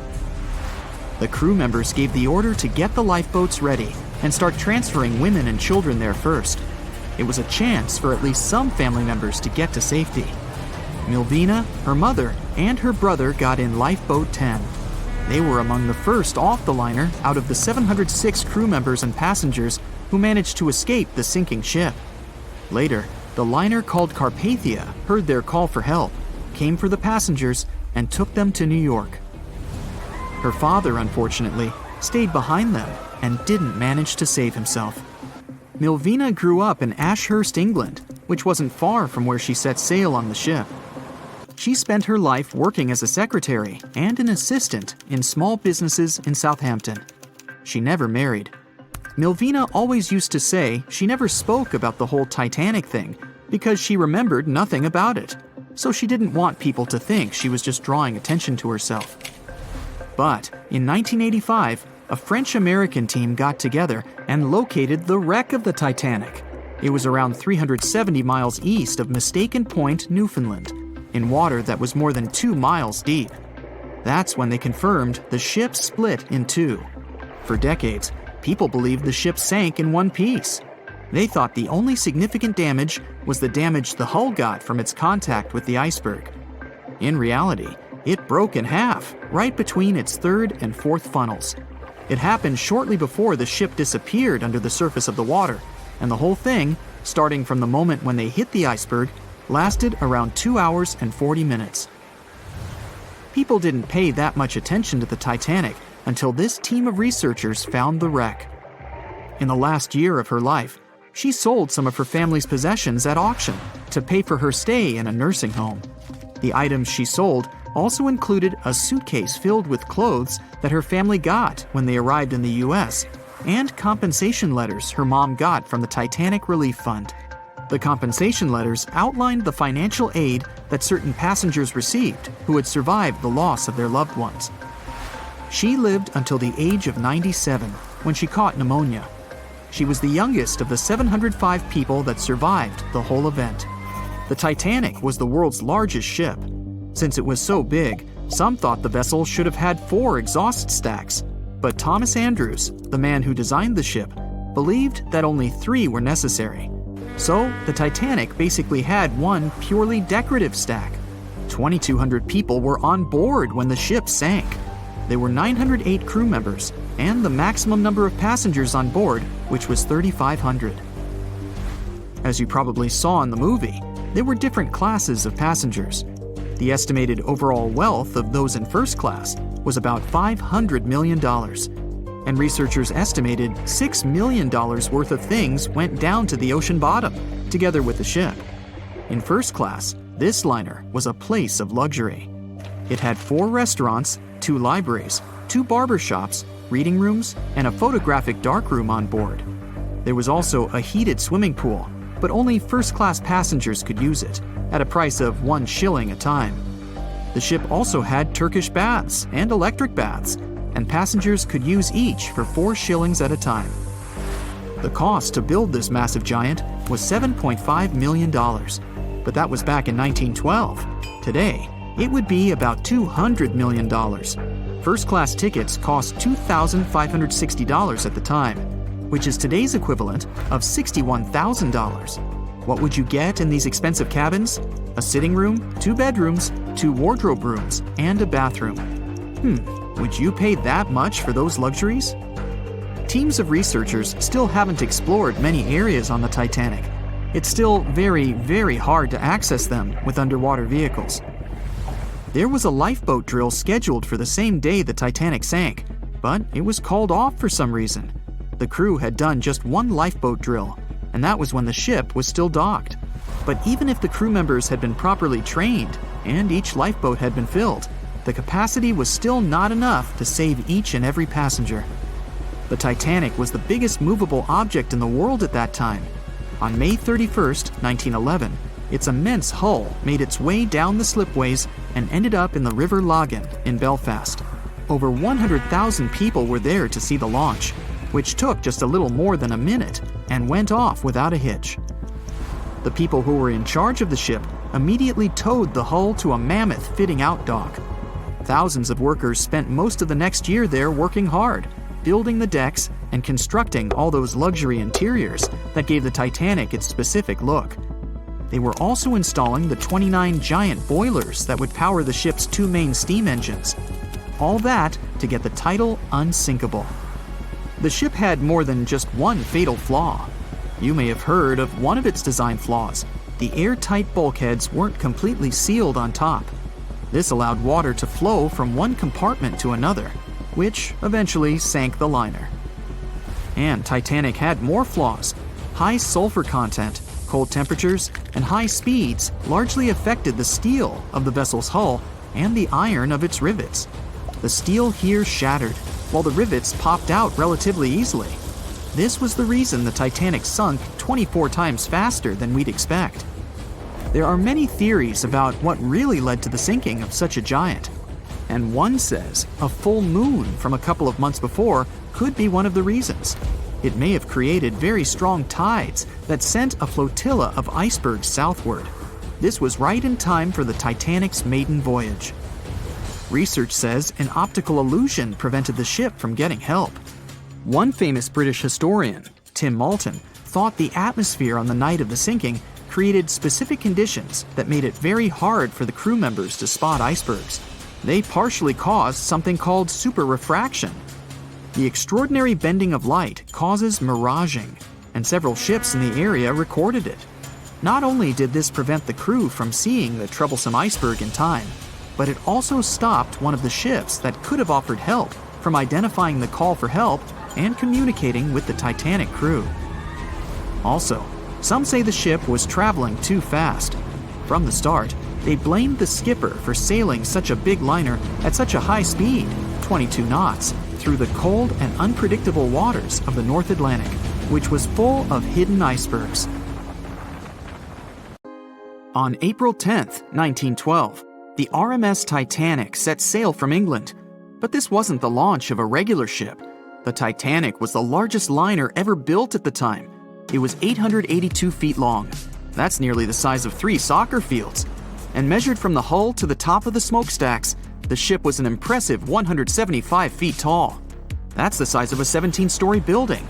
Deemed unsinkable, it took 3,000 workers almost 3 years to build. But a mere 4 days into its very first voyage, at 11:40 p.m., the ship collided with an iceberg and was lost beneath the waves of the Atlantic Ocean. It took the liner only 2 hours and 40 minutes to sink. And of more than 2,200 passengers and crew members on board, only 706 survived.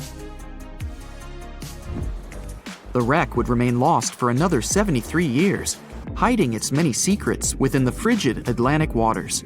And if it wasn't for a man whose whole life had been devoted to exploring the sea, the giant ship might have remained lost for a lot longer. That man was Robert Ballard. As a child, Ballard was obsessed with the ocean. This fascination started when he was just 12 years old. That's when he watched a film adaptation of Jules Verne's science fiction novel, 20,000 Leagues Under the Sea. It had everything to spark a young person's imagination, from adventure and strange creatures to a powerful underwater vehicle called the Nautilus. It could travel anywhere in the world you wanted to go. From that moment, life on dry land was no longer in Ballard's future. When he was 23, he was assigned to the Deep Submergence Group. There, he helped develop techniques to search the ocean floor. His biggest accomplishment was the creation of Alvin. It was a small, easy-to-maneuver submarine that could carry 3 people. It also featured an external mechanical arm designed to gather underwater samples while the crew remained safe and dry inside. Alvin the submarine quickly proved useful for a variety of tasks. For example, once it was used to track down an aircraft that had crashed into the sea. But the vessel experienced a series of setbacks. In one case, it was attacked by a swordfish, which caused the submarine to resurface quickly. The swordfish, still stuck in the outer skin of the submarine, became that night's dinner. And in October 1968, the submarine was being lowered into the water when the cables holding it snapped, sending it careening into the ocean along with 3 crew members on board. And because the small vessel was still open, it immediately filled with water and quickly began to sink. Luckily, the crew managed to escape, but Alvin was gone. Bad weather hampered multiple attempts to recover the vessel. It wasn't until the following year that it was finally returned to the surface. In time, Alvin would be improved. Its hull would be strengthened by titanium, giving it a higher depth rating, thus making it even better suited for ocean exploration. The specialized submarine would come in handy in many of Ballard's 100-plus expeditions. The man was one of the first to explore an underwater mountain chain called the Mid-Atlantic Ridge in the Atlantic Ocean. And when he found thermal vents in the Galapagos Rift in the late 70s, he also helped discover and document the process of chemosynthesis. That's a complicated chemical synthesis of food energy by bacteria. But his biggest discovery was still to come. Ballard claimed he'd never been a Titanic fanatic, but he eventually became obsessed with finding the ship after watching other explorers try and fail. As he said, Titanic was clearly the big Mount Everest at the time. Many others had tried, many that I thought would have succeeded, or should have succeeded but didn't. Ballard began thinking about finding the ship as early as 1973, and 4 years later, he actually made an attempt. He used the deep-sea salvage vessel Sea Probe, which was a drill ship equipped with cameras and sonar.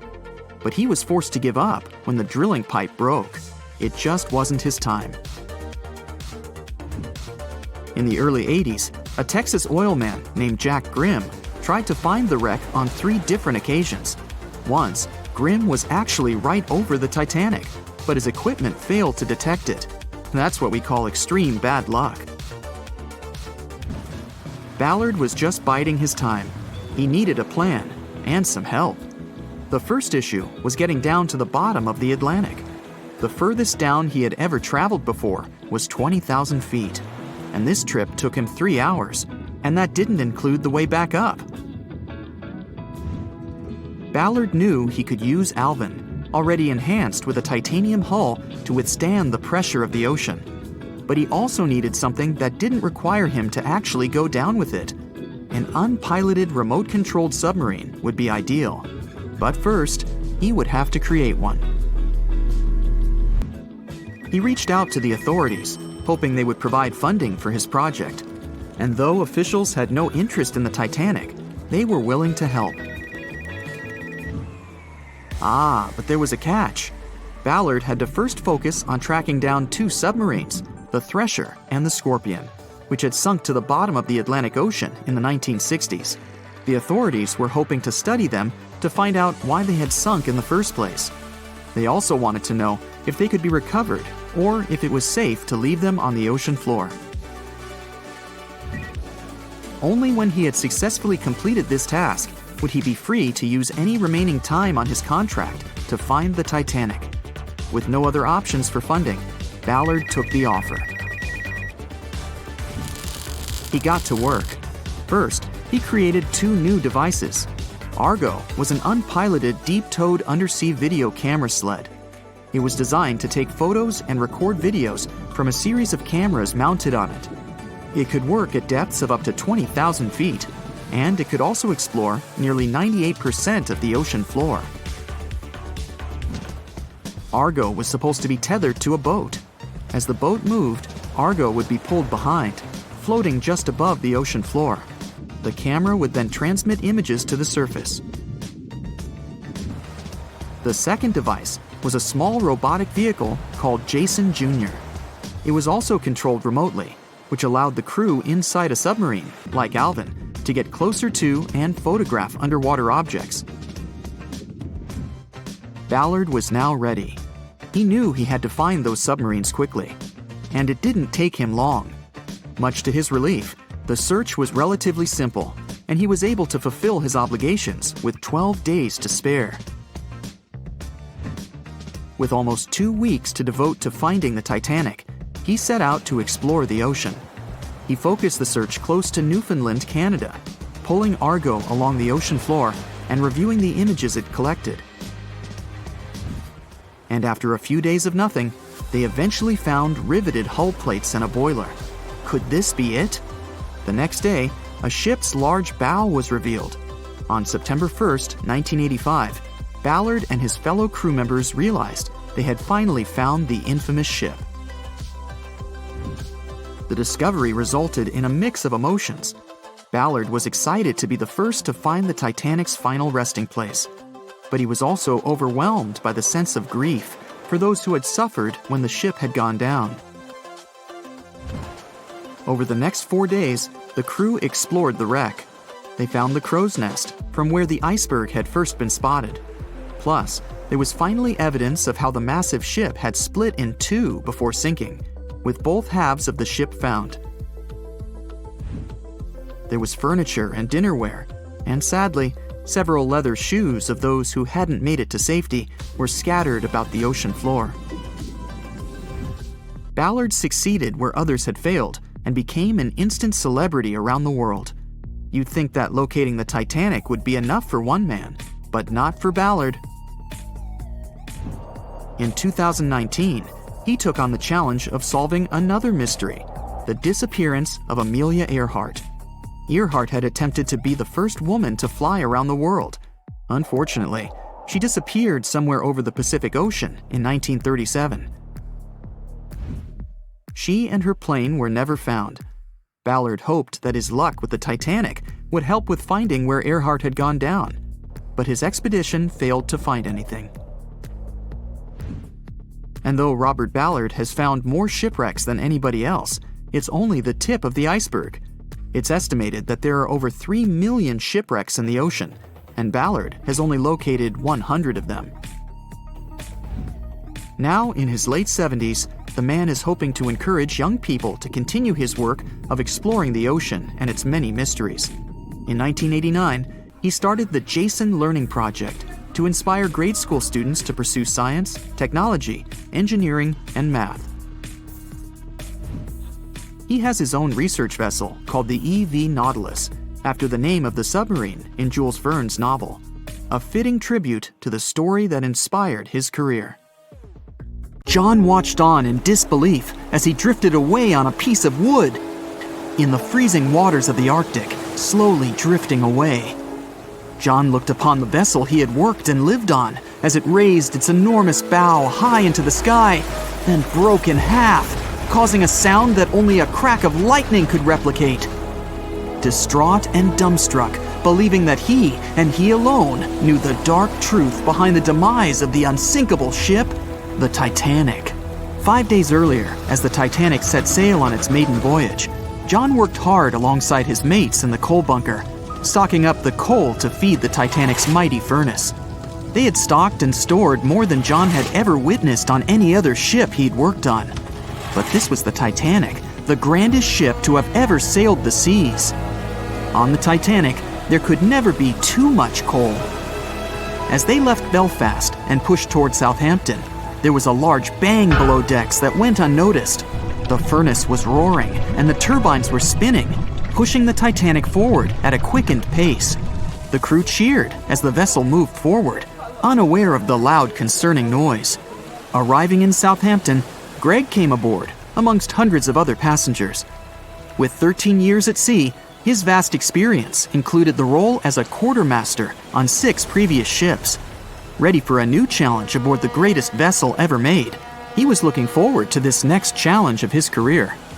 Greg came with a wealth of experience, especially with sailing through the Arctic. His role was vital within the crew, understanding the seas around the North Pole.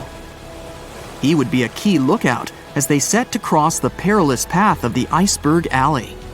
Greg had some concerns regarding the voyage. The Earth's orbit was remarkably close to the Sun and the Moon, causing higher tides.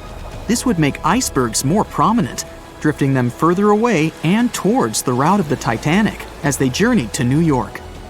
Assessing the lookout tower and inspecting the available gear, Greg found no binoculars. This made him concerned, but the sailors just laughed at Greg. "If the deck is short on ice cubes, we'll be sure to plow right through a berg to resupply." A sailor laughed. Greg didn't share this sentiment.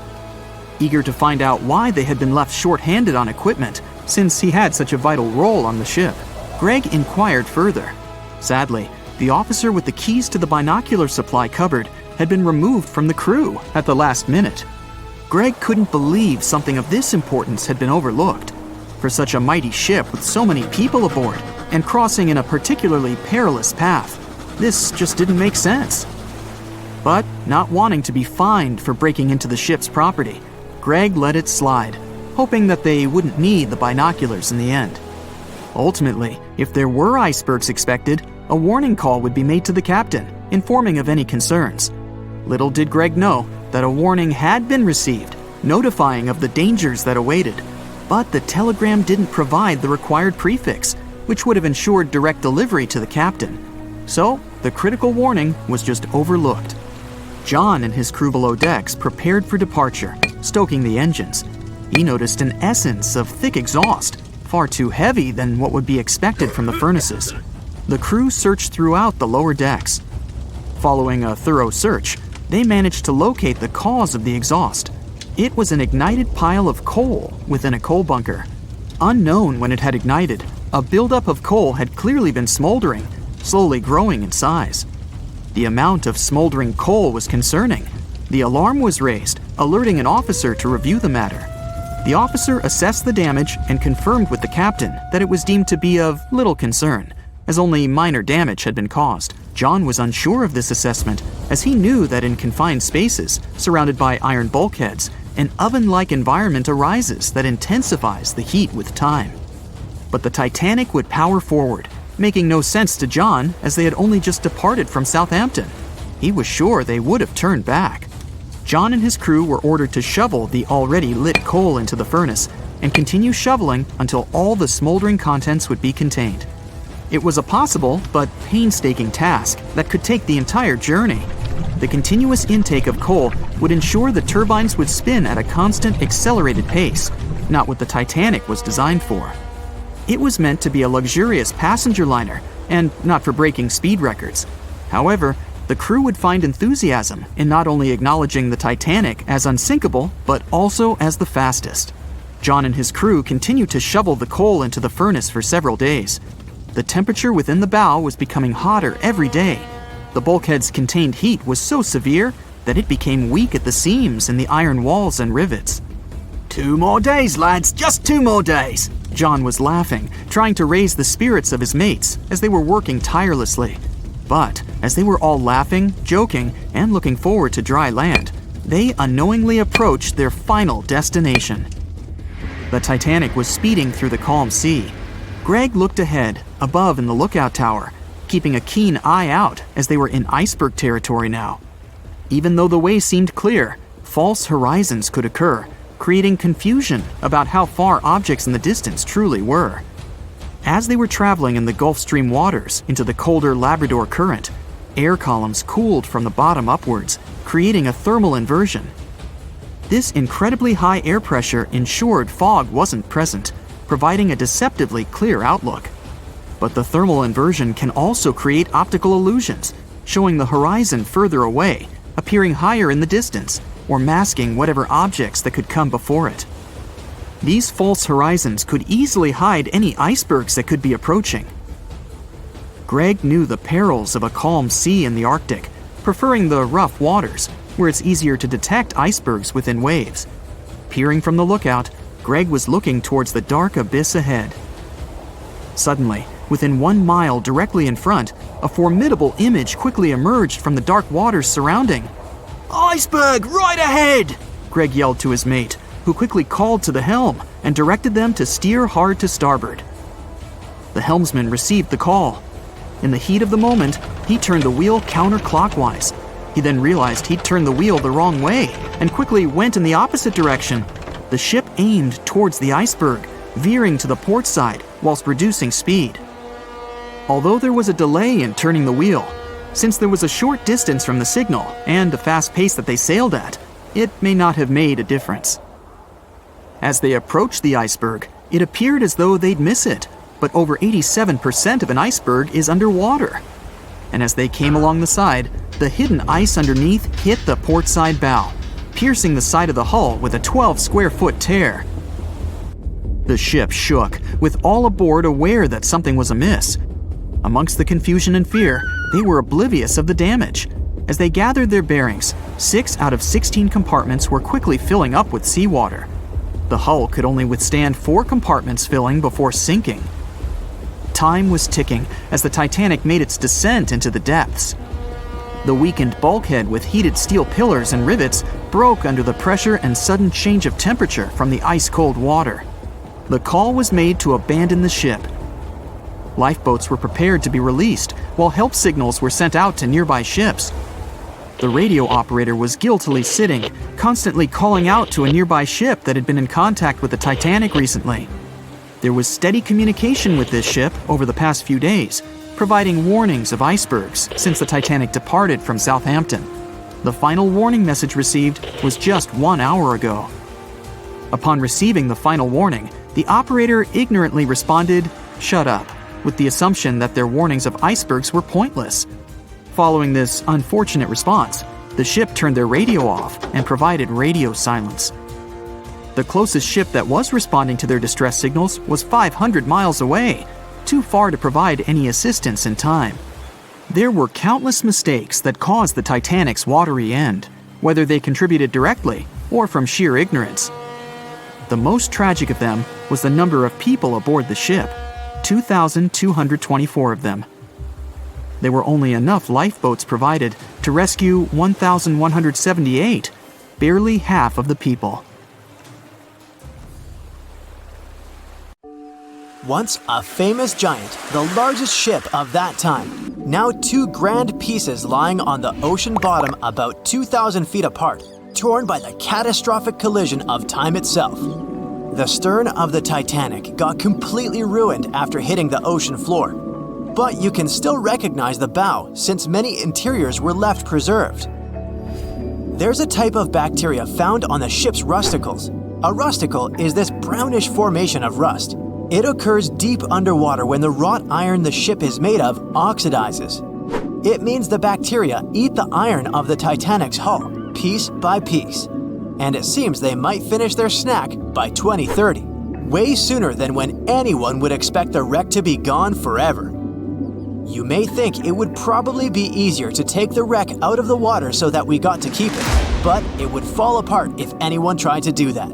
It's been in the water for more than 110 years now, and is now so rusty that no one would be able to reconstruct some parts even if we managed to get the ship out of the ocean depths. What do you think? Could any of about 700 people that had survived the sinking of the Titanic hear it hit the ocean bottom? The largest ship that had ever been made till then disappeared literally before their eyes after all. But sound most likely wouldn't have traveled from water to air. We can't hear that well in water because our bodies are not designed to hear in such environments. And although passengers were close to the sinking site, the Titanic still hit the bottom a long distance away, 12,500 feet. There are so many underwater landslides and earthquakes we cannot hear, and they make way more noise than a single ship slamming into the ocean floor. Most vibrations and sounds must have dispersed over a large area. Also, the downblast of water, which many believe hit the Titanic after it had touched the bottom of the ocean, would have pushed back the majority of the potential acoustic vibrations. Plus, the bottom of the ocean is not hard enough to produce such loud noises. Many survivors said they had heard terrifying noises as the Titanic was breaking apart, but none mentioned hearing anything after the ship disappeared below the surface of the water. Some survivors shared how chaotic it was when passengers, mainly women and children, were getting into lifeboats. There weren't enough boats, and still, some of them weren't even filled to their full capacity. No one knew how to react properly in such a situation. The lifeboat drill had been scheduled for the morning before the Titanic hit the iceberg, but for some reason, it got canceled. A giant ocean liner everyone believes is unsinkable takes a trip across the ocean. On its way, it strikes an iceberg and sinks. Yeah, we all know how the story goes. But what's scary is that it's also the plot of The Wreck of the Titan, a novel published in 1898, 14 years before the Titanic went to the ocean bottom or was even constructed. In the novel, the Titan, what a scarily accurate name too, didn't have enough life jackets, vests, and lifeboats for all the passengers on board. It was also the largest ship of that time, almost identical in size to the Titanic, and both the Titan and Titanic sank in April. Dorothy Gibson was an American silent film actress. She was also one of the Titanic passengers. She survived the catastrophe. Right after she came to New York, she started filming Saved from the Titanic. The film was released only 1 month after the ship sank. Dorothy was even wearing the same shoes and clothes she had worn when she had actually been on the ship. The movie was successful, but it got destroyed in a fire, so it only exists in memories, like Jack Dawson. Titanic wasn't all alone in the restless waves of the cold ocean near the iceberg it struck. The SS Californian was relatively close. Their radio was shut off for that night though. At one moment, the crew members noticed mysterious lights in the sky. They immediately went to wake their captain up to tell him, but he issued no orders. Some believed it was just fireworks. They never realized it was actually a call for help. The flares crew members of the Titanic sent off to the sky, hoping someone would notice. By the time the SS Californian got the SOS message, it was already too late. Some say a full moon may have been the reason the iceberg crossed paths with the gigantic ship. A full moon may have caused incredibly strong tides that eventually sent multiple icebergs southward, right when the Titanic was crossing that area. Would you dare to taste cheese from the Titanic? The wreck has been under the ocean surface for more than 100 years now. It took more than 70 years to find it. By that time, most of the food that had gone down together with the ship had, of course, spoiled. But it's possible there's still some of it left. Some foods are protected from decay. For example, cheese. The microbes that turn milk into cheese create special conditions to protect the product from spoiling. Multiple things have survived the Titanic. A handwritten letter where a mother and a daughter wrote to the girl's grandma about the amazing journey they were on together. The letter has been around for more than 100 years and got sold at an auction. A battered pair of white cotton gloves was found in the wreck. Musicians on the Titanic played till the very last moment. Sheet music and one violin were found among the wreckage. The bell one of the crew members rang 3 times to warn there was a very close iceberg on their way.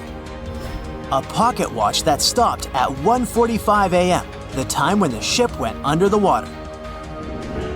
Perhaps one person could have changed what happened on the Titanic. David Blair was a pretty lucky man. He was supposed to take the spot of the second officer of the Titanic. He was pulled out at the last moment, which eventually saved his life. It was a great thing for him, but something clouded his joy. What if he was the only person who could have done something to save the ship and the passengers?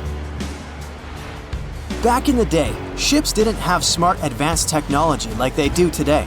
They couldn't see a threat on the horizon. Binoculars were pretty helpful, but the crew members on the Titanic didn't have access to the room where they were kept.